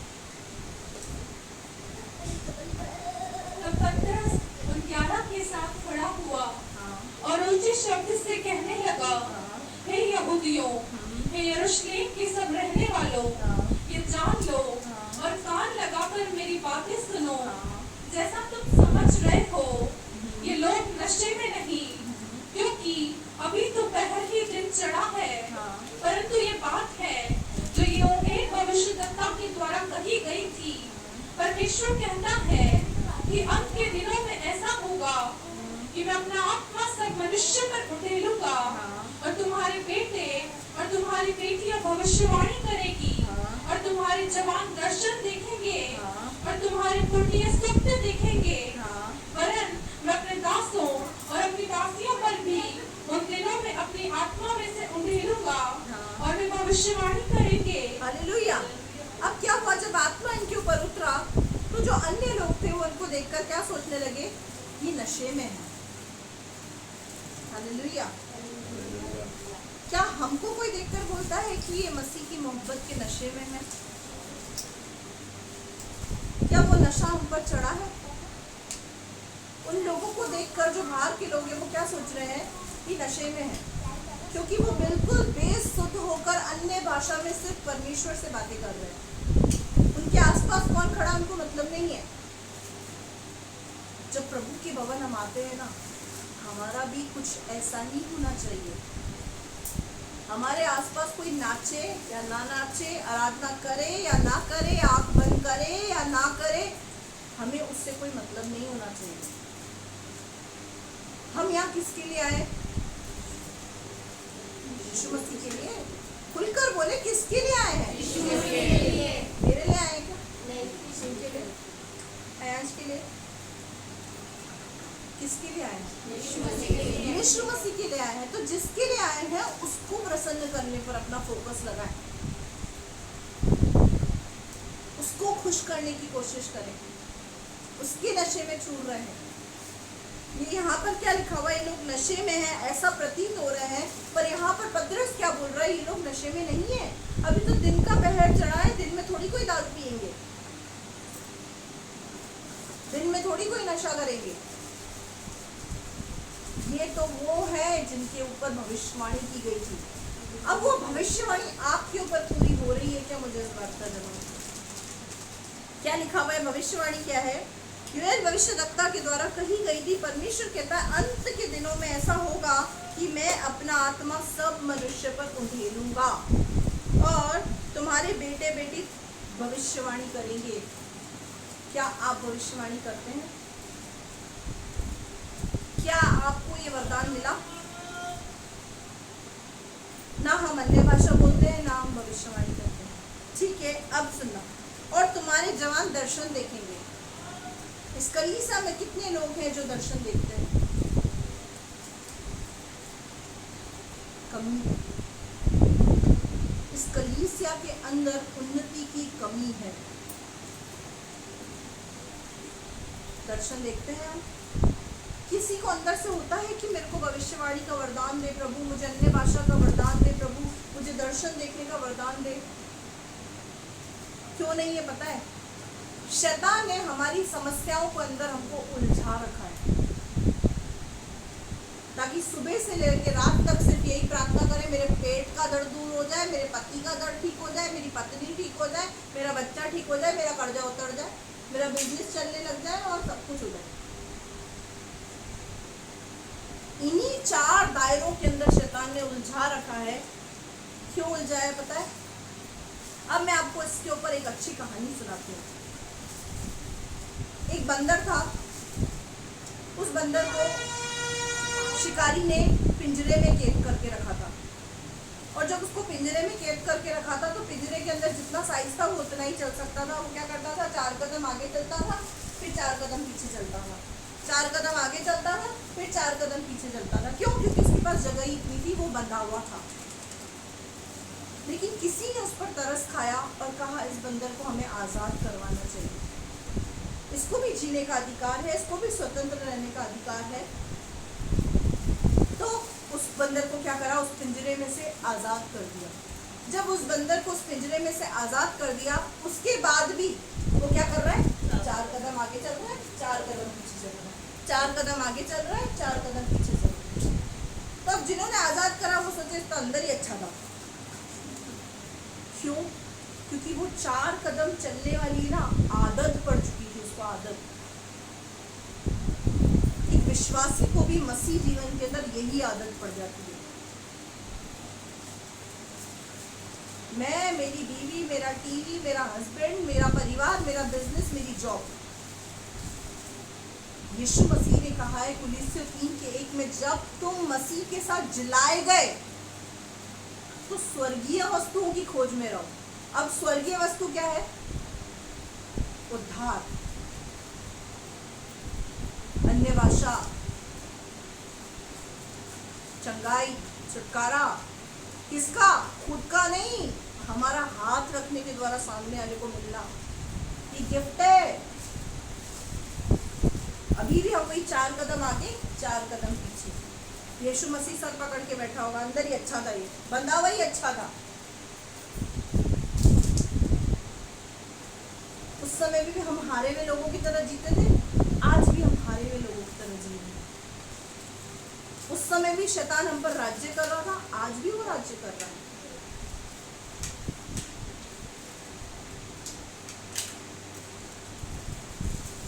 तो पवित्र आत्मा हमारे ऊपर उतरेगा।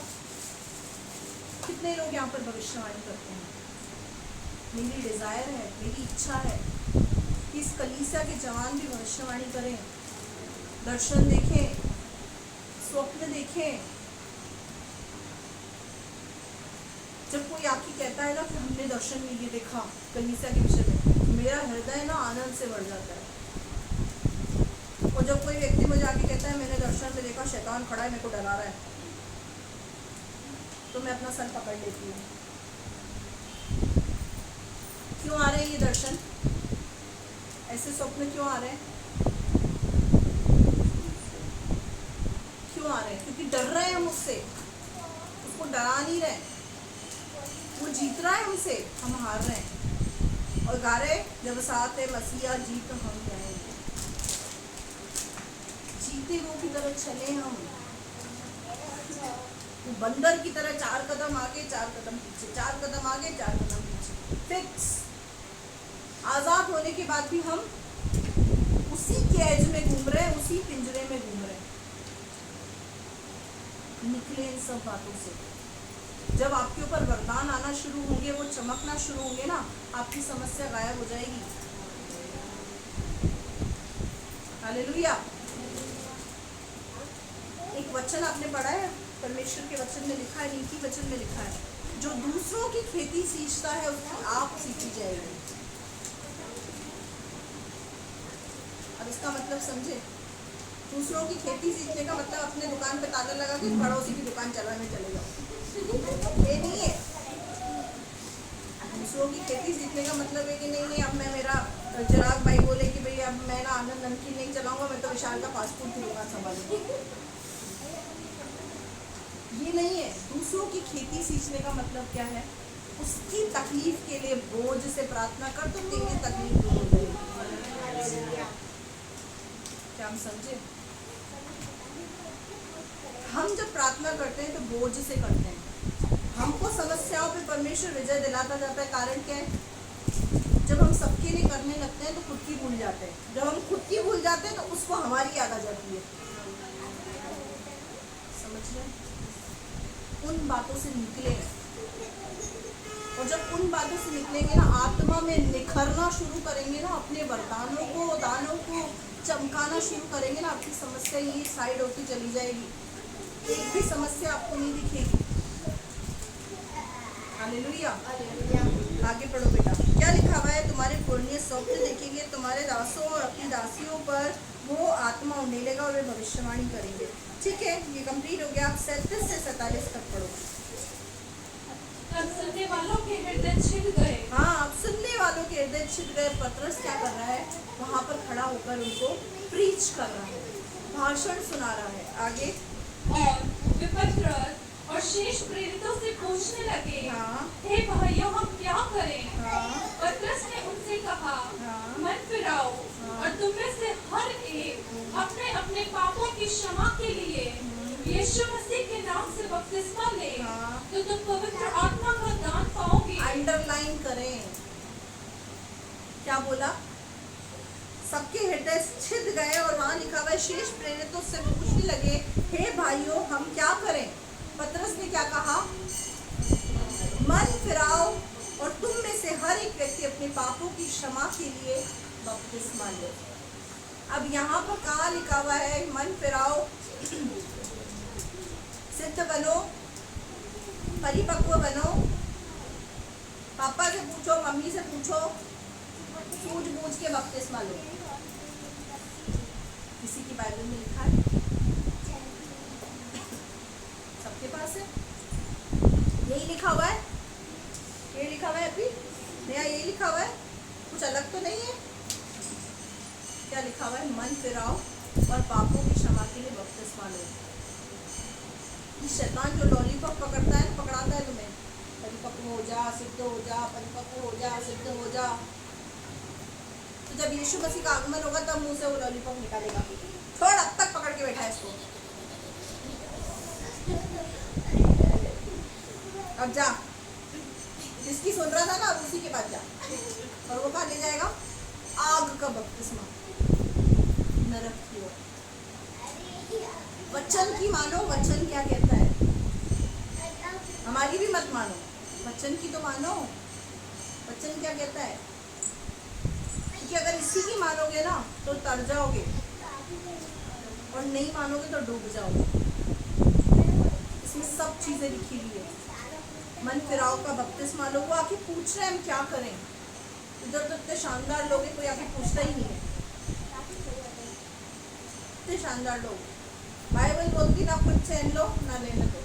ये तो बढ़िया लोग हैं, हमको भी चैन करने दे रहे, खुद भी चैन ले रहे। न चैन लो और न लेने दो। हमें बिजी रखना आपके हाथ में, पर ऐसे बिजी नहीं मेरे को पेट में दर्द हो रहा है, फिर डॉक्टर ने ये बताया, डायग्नोज किया, फिर अंदर यहाँ पे ये तकलीफ है, फिर वो तकलीफ है, इतने दिनों बाद ठीक होगी, फिर ऐसा होगा, फिर वैसा होगा, सिस्टर फास्टिंग रख के प्रार्थना करना। इस तरीके से बिजी नहीं। सुबह से लेकर रात तक सिर्फ समस्याओं की कॉल।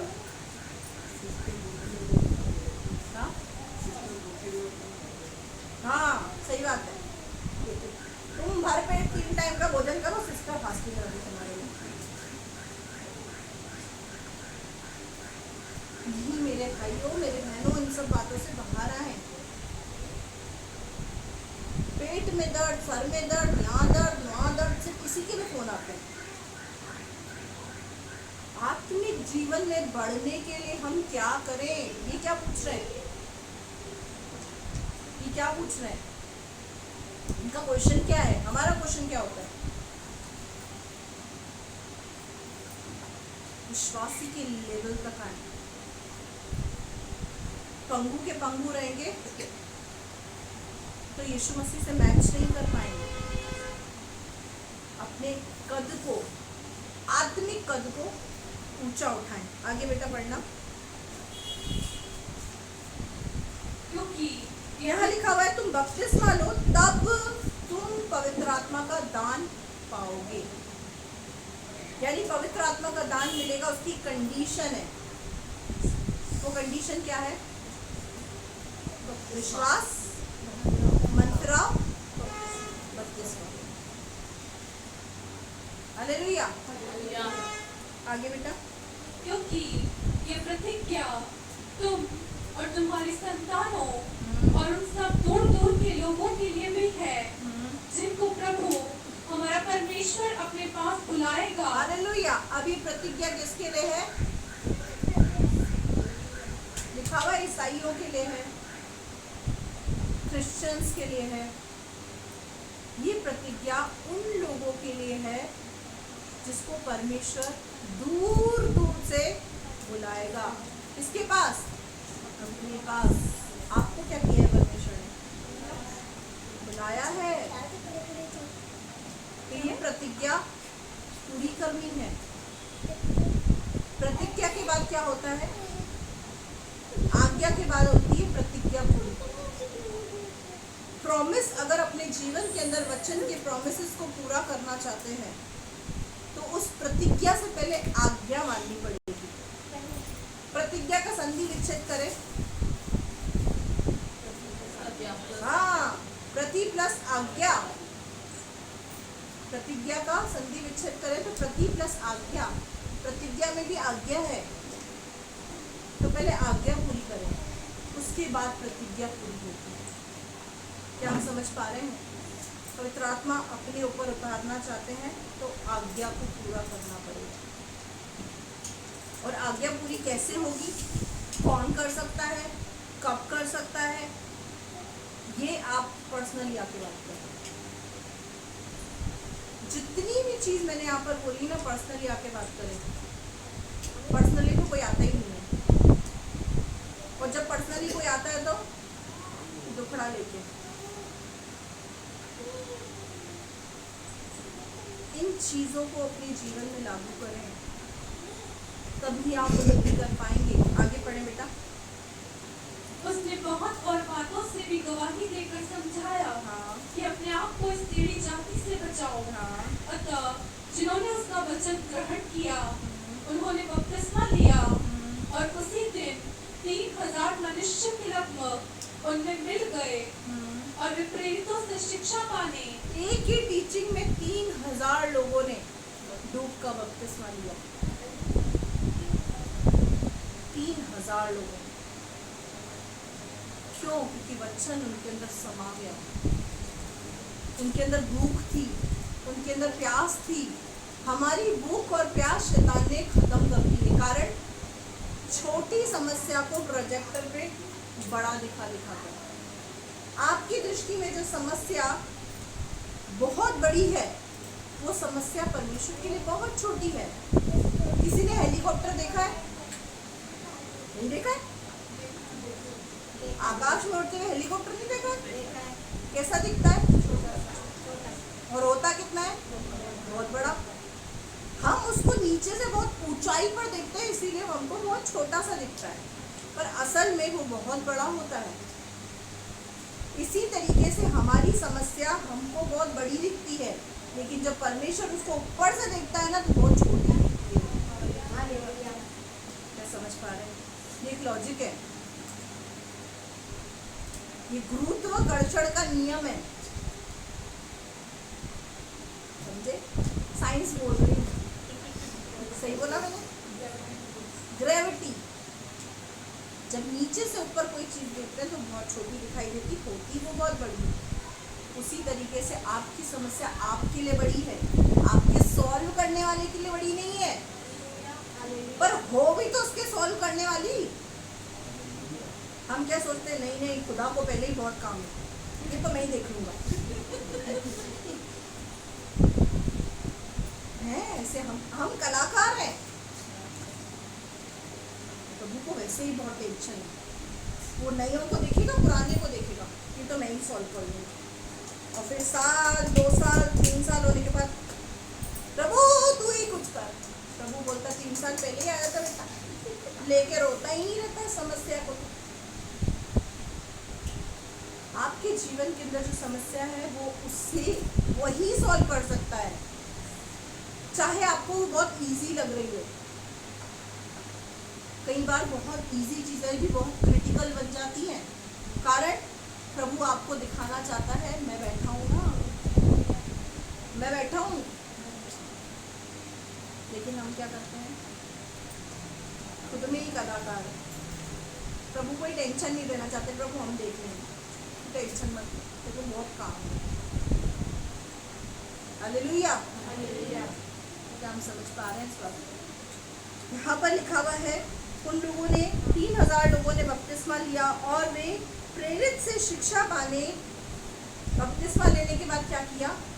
पहला पॉइंट शिक्षा पाने, दूसरा संगति रखने, तीसरा रोटी तोड़ने और चौथा प्रार्थना करने में लौलीन रहे। अब ये 4 काम अगर एक ऐसा व्यक्ति जिसने महान आज्ञा को पूरा नहीं किया है, वो नहीं कर रहा है, तो वो यीशु मसीह का चेला कहलाने के योग्य नहीं है। बैप्टिज्म पाने के बाद ये 4 काम करना है। प्रेरितों से शिक्षा पाने, यानी और अधिक गहरी शिक्षा को प्राप्त करना। दूसरा, संगति से बाज ना आना, संगति में बैठना, संगति करना। रोटी तोड़ना मतलब जो ये प्रभु मेज पर हम हर महीने को बैठते हैं, पहले रविवार को वो होती है रोटी तोड़ना। और प्रार्थना करने में हालेलुया। ये हो गया कंप्लीट। अब जब पवित्र आत्मा का बपतिस्मा एक व्यक्ति पाता है, तो सबसे पहले क्या होता है? अन्य भाषा का दान उसके ऊपर आता है। पवित्र आत्मा का उतरना और पवित्र आत्मा का छूना अंतर है। पवित्र आत्मा उतरता है तो व्यक्ति पवित्र आत्मा के दानों से, वरदानों से भर जाता है, और पवित्र आत्मा छूता है, उसका स्पर्श क्या होता है? ठंडा लगना, गरम फील होना, आंसू निकलना, गिर जाना, रोंगटे खड़े हो जाना। ये क्या है? पवित्र आत्मा का स्पर्श। ये बहुत गहरी बात है। पवित्र आत्मा का स्पर्श अलग होता है, उसका छूना अलग होता है, उसका उतरना अलग होता है। पवित्र आत्मा जब छूता है तो रोंगटे और ये जो सब चीजें नहीं आम व्यक्ति को होता है, विश्वासी को भी यही हो जो आम व्यक्ति को हो रहा है, बपतिस्मा पाए हुए व्यक्ति को भी यही हो, तो दोनों में डिफरेंस क्या रहा? 7 साल पाया हुआ व्यक्ति बोला भूत ड्रॉप आत्मा ने मेरे को छुआ, गरम गरम लगा। और साल पर 2 साल वाला विश्वासी भी यही बोले, पवित्र आत्मा ने मुझे छुआ, ठंडा ठंडा लगा। किस लेवल पर है?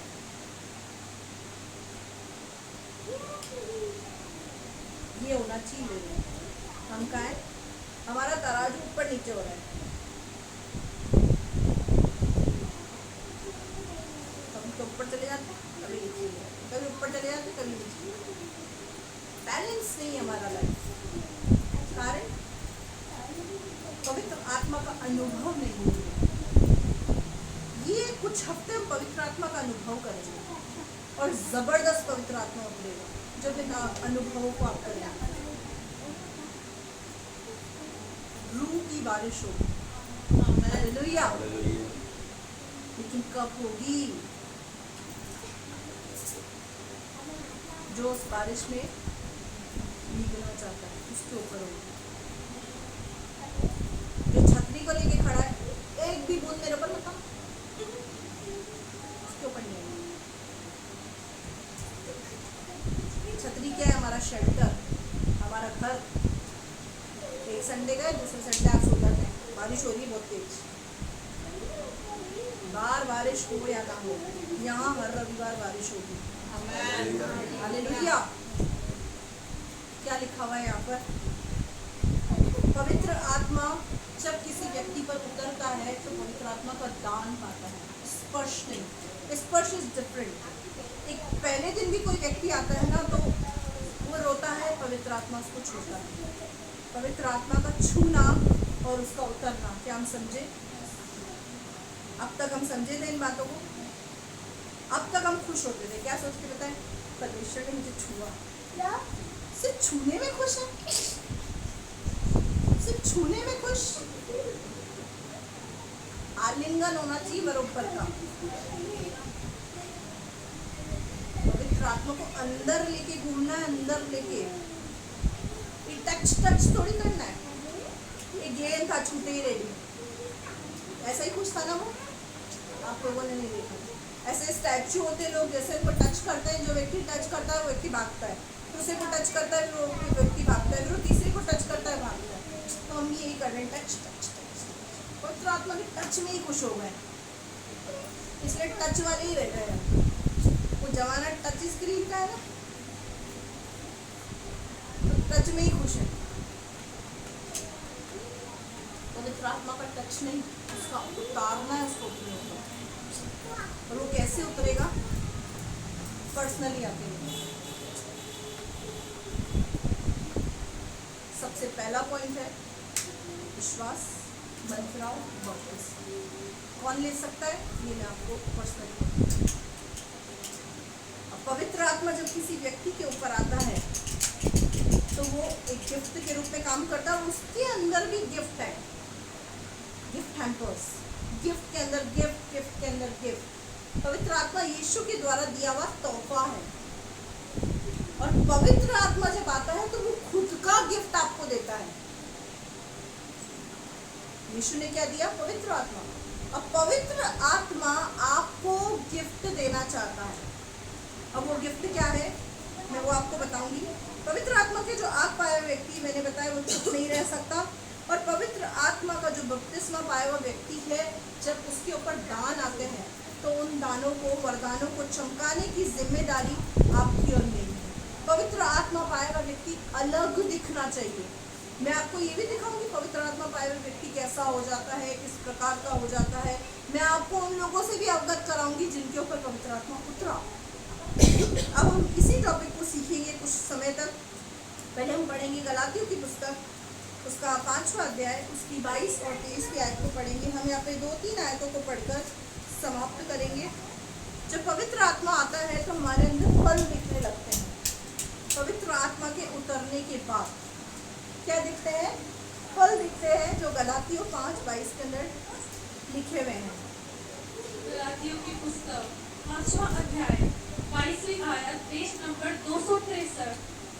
और आत्मा का फल प्रेम, आनंद, शांति, धीरज, कृपा, भलाई, विश्वास,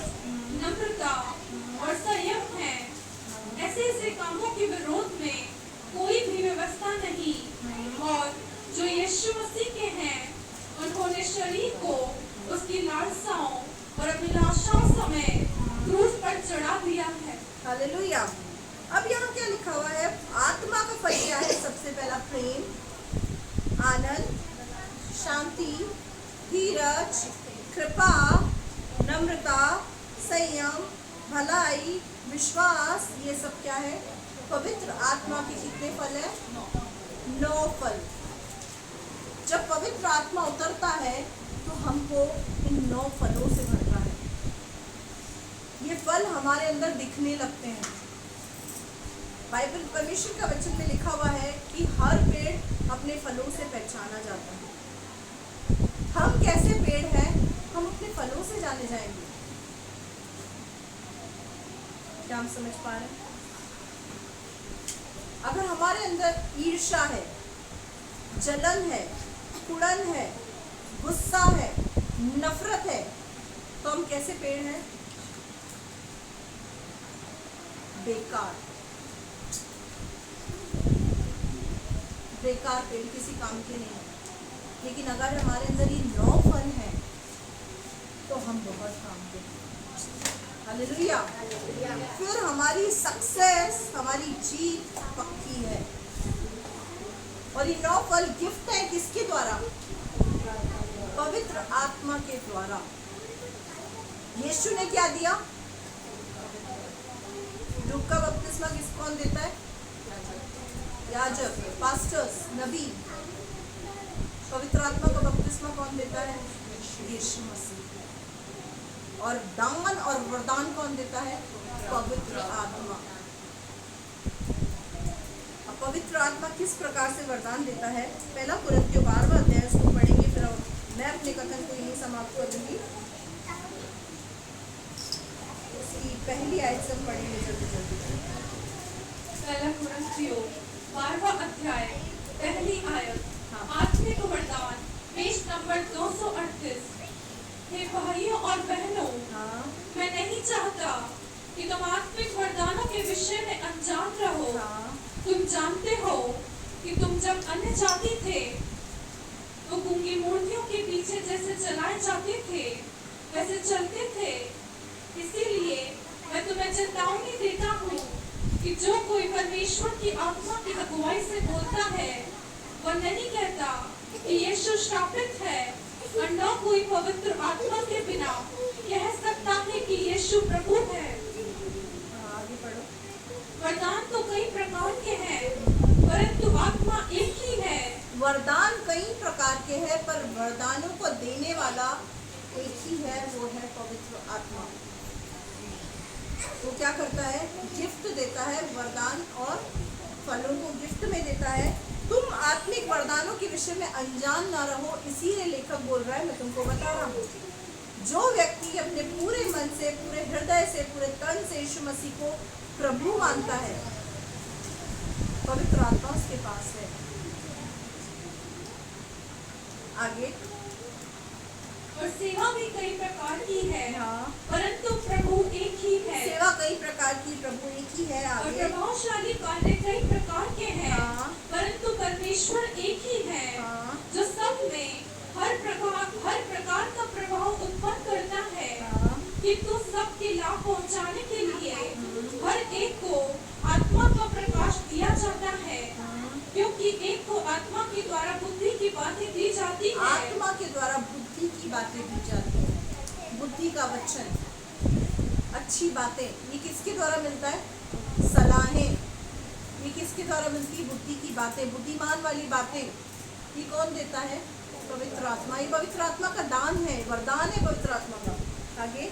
और दूसरे को हाँ। उसी आत्मा के द्वारा ज्ञान की बातें, ज्ञान की बातें ने वचन का प्रकाशन, वचन की बातें। आगे। किसी को उसी आत्मा से विश्वास, हाँ। और किसी को उसी एक आत्मा से चंगा करने का वरदान दिया जाता है। हाँ। फिर किसी को सामर्थ्य के काम करने की शक्ति, हाँ। और किसी को भविष्यवाणी की, और किसी को आत्माओं की परख, और किसी को अनेक प्रकार की भाषा, और किसी को भाषाओं का अर्थ बताना। हाँ। परंतु ये सब प्रभावशाली कार्य वही एक आत्मा कराता है, और जिसे जो चाहता हालेलुया। अब क्या लिखा हुआ है यहाँ पर? 9 वरदानों के विषय में लिखा हुआ है। बुद्धि की बातें, ज्ञान की बातें, चंगाई का वरदान, दुष्ट आत्माओं को निकालने का वरदान, विश्वास, भविष्यवाणी, सामर्थ के काम करने का वरदान, और इसमें जितनी भी चीजें, अन्य भाषा का दान, उसका अर्थ बताना, ये सब कौन गिफ्ट में देता है? पवित्र आत्मा। और जिसको चाहता है उसको दे देता है। आप गिफ्ट किसको देते हैं?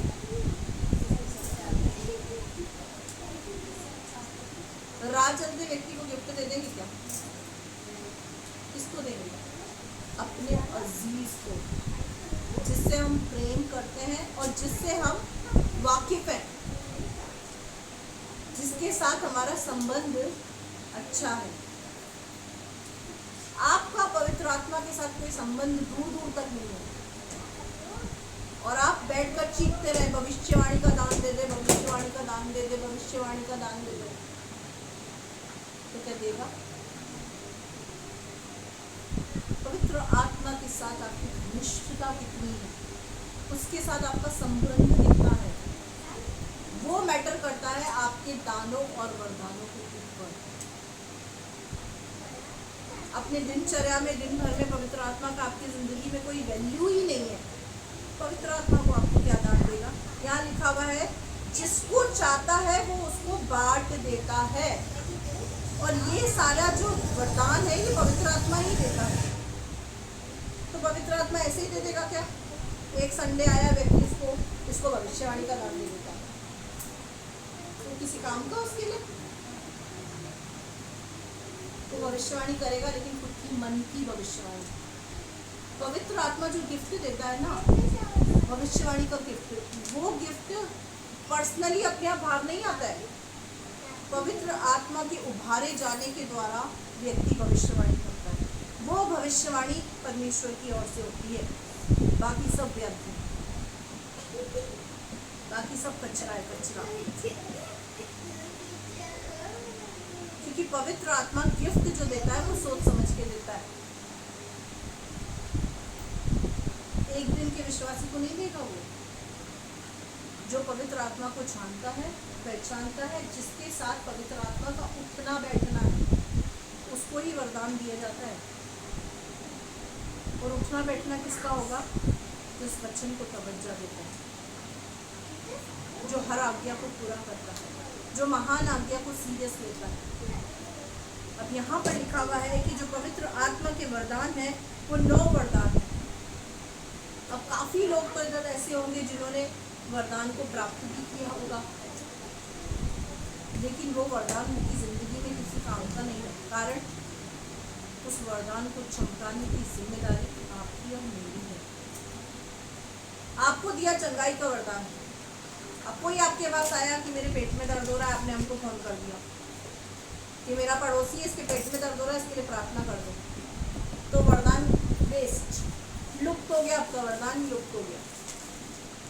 आपको चंगाई का वरदान मिला हुआ है। अगर आपको चंगाई का वरदान है तो उसका टेस्ट करें, चेक करें, उसको चमकाओगे कैसे? उसका इस्तेमाल करके। जब कोई व्यक्ति आपके पास आ रहा है, पेट में दर्द है, उसके पेट पे हाथ रखे, अपना दुष्टात्मा से ग्रसित वो व्यक्ति है, अगर केस दुष्टात्मा का है, तब हमसे कॉन्टैक्ट करें। आपको अधिकार है, आप उसके पेट पर हाथ रखकर प्रार्थना करें। अगर वो बंदा ठीक हो जाएगा तो आपका विश्वास बढ़ेगा और किसी व्यक्ति के लिए आप प्रार्थना करने के लायक रहेंगे। हालेलुया। तो वरदान पाकर बैठना नहीं है। जब वरदान पा लिया, पवित्र आत्मा उतर गया, उसकी आग लग गई, चुपचाप मत बैठो, यूज करो उन चीज़ों का, इस्तेमाल करो उन चीज़ों का, क्योंकि वो रखने के लिए नहीं दी है। अलमारी में रख दो छुपा के, लाल कपड़े में बांध कर, उसके लिए नहीं दिया है, वो यूज करने के लिए दिया है। किसने दिया है? पवित्र आत्मा ने। हालेलुया। अब यहाँ पे 9 वरदानों के विषय में लिखा हुआ है। अब वो 9 वरदान किसको देगा पवित्र आत्मा?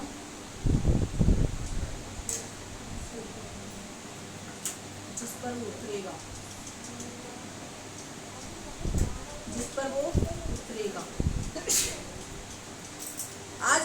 वचन दिया है वो वचन केवल एक विश्वासी के लिए नहीं है। बैप्टिज्म पाए हुए चेलों के लिए नहीं है। हमने वरदान पाया, पवित्र आत्मा पाया, वही है या उन्नति की हमने? अन्य भाषा के दो शब्दों से बड़े हम आगे। वो लोग अन्य भाषा को नहीं जानते हैं जिन लोगों ने उद्धार नहीं पाया, जिन लोगों ने बैप्टिज्म को प्राप्त नहीं किया। अन्य भाषा क्या है आप जानते हैं, आपने सुनी है। कुछ अलग तरीके की भाषा होती है, अलग तरीके के शब्द होते हैं जो प्रार्थना में कई बार हम यहाँ पर बोलते हैं। उसको बोलते हैं स्वर्गीय भाषा। वो स्वर्गीय भाषा होती है जो परमेश्वर आपकी बीच की टॉकिंग के लिए होती है, पर्सनल लैंग्वेज। अब दो शब्द से अगर आप नहीं बढ़े, इसका मतलब आपका आत्मिक जीवन पंगु है। अपने आप को आज आप एनालाइज करो। आने वाले समय में जब ये टॉपिक खत्म होगा पवित्र आत्मा के ऊपर, यहाँ पर पवित्र आत्मा के दान और वरदान मिलेंगे। संडे मिस ना करो। ऑल्टर कॉल्स पे बुलाया जाएगा और पवित्र आत्मा का दान वरदान दिया जाएगा। और जिस व्यक्ति ने विश्वास किया, मन फिराया, लेकिन तीसरे स्टेप से वंचित है, वो आकर हमसे बात करें। अगर आप पवित्र आत्मा को अपने ऊपर उतारना चाहते हैं और आप ये जानना चाहते हैं कि क्या मैं एक्चुअल में बपतिस्मा लेने के लिए तैयार हूँ, तो उसको उस बात को सिर्फ हम ही आपको बता सकते हैं और कोई नहीं बता सकता। आप हमसे आगे बात करें पर्सनली। और आने वाले समय में मैं कुछ लोगों से आपको अवगत कराऊंगी, बाइबल के अंदर ही है, जिनके ऊपर जब पवित्र आत्मा उतरा तो वो बातें जो पवित्र आत्मा के उतरने के बाद पूरी होती है, उनके ऊपर पूरी नहीं है। और उनमें से कुछ भी बातें हमको पूरी नहीं होंगी। इसका मतलब कमी है। दुख का बपतिस्मा हमने सीखा, पवित्र आत्मा का बपतिस्मा क्या होता है हमने सीखा। अपने जीवन के अंदर हर एक व्यक्ति मेडिटेट करे, हर एक व्यक्ति जांचे कि जहां मुझे होना चाहिए था क्या मैं वहां हूं। हमारी उन्नति हम पर डिपेंड करती है। ये मैं प्रैक्टिकली बोल रही हूँ। मुझे मात्र प्रभु में सिर्फ 10 साल हुए और 11वां साल चल रहा है। मैं यहाँ आपके बीच में खड़ी हूँ। मेरे सामने ऐसे भी विश्वासी जिनको 25-25 साल हो गए हैं, 20-20 साल हो गए हैं, लेकिन वो वहीं के वहीं हैं। सर झुका लो, प्रार्थना करा लो, काम हो जाए। कारण पता है क्या? कारण परमेश्वर के द्वारा किया गया पक्षपात कि परमेश्वर मनी से बहुत प्यार करता है और अन्य व्यक्ति से घृणा। कारण है वो खुद। मेरे अंदर बढ़ने की आग थी और सिर्फ थी नहीं, मैंने उस आग को बुझने नहीं दिया।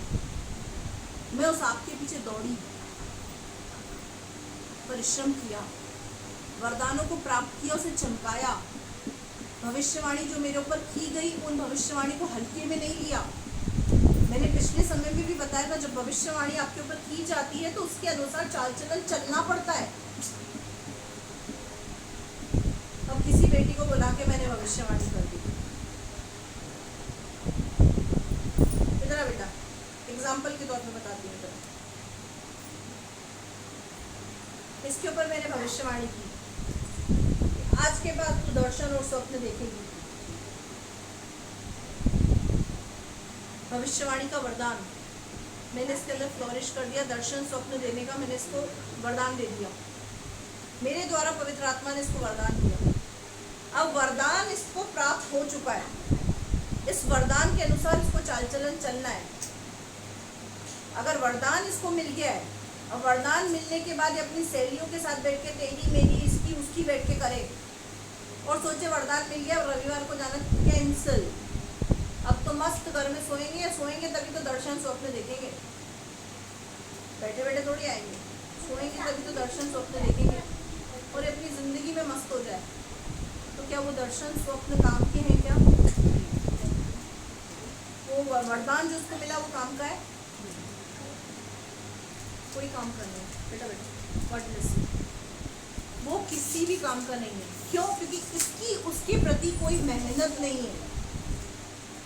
आपको मिल जाता है पर आपका कोई परिश्रम और कोई मेहनत नहीं होती है, इसीलिए वो चीज़ लुप्त हो जाती है। खैर कोई बात नहीं, बीते दिनों जो वरदान मिले हमने उसको गवा दिया, लेकिन अब समय है पाकर चमकाने का। हालेलुया। तो उसके लिए अपने आप को तैयार करें। ये तो शुरुआत है, पिक्चर अभी बाकी है मेरे दोस्त। अपने आप को तैयार करें किस चीज़ के लिए? वरदानों के लिए, चमकाने के लिए। हालेलुया। एक विश्वासी का लेवल समय के अनुसार बढ़ना चाहिए, और मेरी ये भी इच्छा है, और मेरी क्या खुदा की भी यही इच्छा है कि मेरे बच्चे आत्मिकता में उन्नति करें। अब जब तुम मसीह यीशु के साथ जिलाए गए तो स्वर्गीय वस्तुओं की खोज में रहो।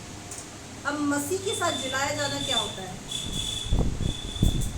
मसीह के साथ जी उठना क्या होता है? जिलाया जाना क्या होता है? बपतिस्मा, डूब का बपतिस्मा। जब हम डुबकी देकर पानी के ऊपर आते हैं ना, तो उसको बोलते हैं मसीह के साथ जिंदा रहना, उसके साथ जिलाया जाना। तो उसके बाद खोज क्या होनी चाहिए?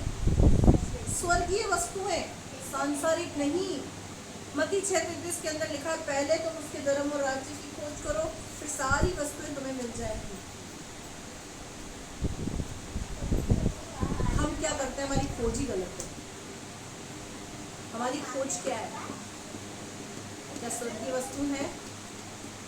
परमेश्वर का राज्य है? उसका धर्म है? मुझे नहीं लगता। जिस दिन ये खोज हो गई ना, वो सब वस्तुएं आपको परमेश्वर प्रोवाइड करेगा जो आपकी जरूरत और आवश्यकता की है। और अपनी खोज बदले। क्या हम समझे? मैं विश्वास करती हूँ परमेश्वर के वचन ने आपसे बात की है, आप परमेश्वर के वचन को सीरियसली लिया है आपने। आइए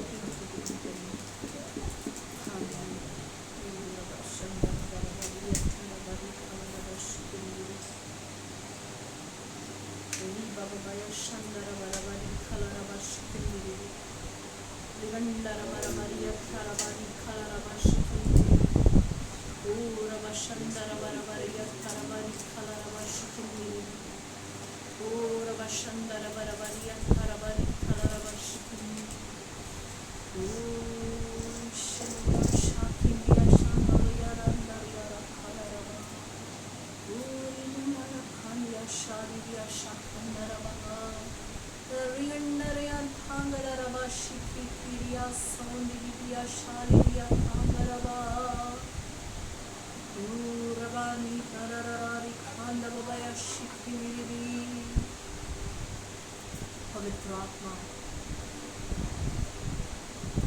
हमसे रूह की बारिश को पवित्र आत्मा एक के ऊपर हुआ। इन दिनों में जो प्रभु हम तेरे वचन को सीख रहे हैं, हम इन वचनों को हल्के में ना ले पाए।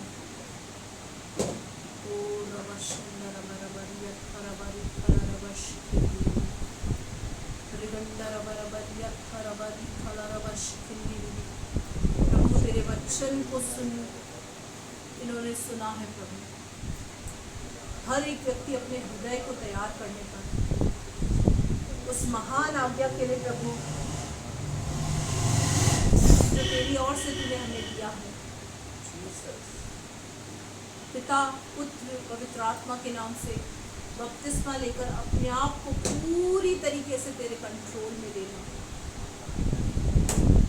प्रभु तू तेरे लोगों को परमेश्वर बोल और बातचीत कर। पवित्र आत्मा अपने लोगों के हृदय को तू तैयार कर, अपने लोगों के मन को तू तैयार कर। जो लोग परमेश्वर डूब का बपतिस्मा प्राप्त करने के बाद जिन्होंने दानों को प्राप्त किया, वरदानों को प्राप्त किया, लेकिन उसका कोई उपयोग नहीं किया, अपने जीवन से उसको यूजलेस कर दिया। अन्य भाषा का दान तो प्राप्त किया, लेकिन उन 2 शब्दों को लेकर अपने जीवन के अंदर सेटिस्फैक्शन को ले आए। वो बहुत खतरनाक है। एक मसीह जीवन के अंदर कभी भी सेटिस्फैक्शन नहीं आना चाहिए। प्रभु हम में से हर एक को प्रभु तू वो आत्मा दे, पवित्र आत्मा की आग दे, ताकि हमारे अंदर से सेटिस्फैक्शन खत्म हो जाए। हम एक बच्चे की तरह तेरे सम्मुख और करके खड़े रहें। हम कहने पाए, थोड़ा नहीं, आधा नहीं, पूरा पूरा तुझ में डूबना चाहता हूँ। प्रभु तेरे बच्चों के जीवन से तो सेटिस्फैक्शन को पवित्र आत्मा आज तू दूर कर। इनके अंदर पवित्र आत्मा की आग, रूह की बारिश इनके अंदर होने पाए। हर एक व्यक्ति अपने अंदर आत्मा में बढ़ने की जिज्ञासा रखे, और जो तेरे वचन के अनुसार सिद्धांत है, उस सिद्धांत को पूरा करके तेरे वचन में और आत्मिक जीवन में बढ़ने पाए। पवित्र आत्मा तो हमें सिद्धांतों के अनुसार बढ़ने की शक्ति और सामर्थ्य दे। इस वचन को प्रभु मैं तेरे हाथों में सौंपती हूँ। आने वाले समय में पिता एक की जिंदगी से 100 गुना प्रतिफल, वचन के बीच चलाने वाली आत्मा को यीशु के नाम से डिस्ट्रॉय कर। पवित्र आत्मा तेरा काम यहाँ पर होने पाए, तेरा कब्जा यहाँ पर हो। मैं तुझसे विनती करती हूँ। धन्यवाद करती राजा आपको, आप बड़े, हम घटे, हमारे जीवन से आपको महिमा मिले। धन्यवाद के साथ प्रार्थना मिलती जल्द आने वाले प्रभु यीशु मसीह के सामर्थ्य जलाली नाम से। आमीन। आइए हम सब अपनी आंखों को बंद करेंगे और परमेश्वर के सम्मुख अपने सरों को झुकाएंगे और आशीष वचन को प्राप्त करेंगे। पिता परमेश्वर का प्रेम, प्रभु यीशु मसीह का अनुग्रह और पवित्र आत्मा की सहभागिता आप तो हमारे साथ बनी रहे। हम सब कहें आइए हम आशीर्वाद को प्राप्त करेंगे। आशीर्वाद को प्राप्त करें कि परमेश्वर आपको आशीष दे, आपकी रक्षा करे, अपने मुख का प्रकाश आप पर चमकाए, आप पर अनुग्रह करे, अपना मुख आपकी ओर करे, आपको अपनी शांति से भरे। सब कहें आमीन। प्रभु आपको आशीष दे। जय मसीह की।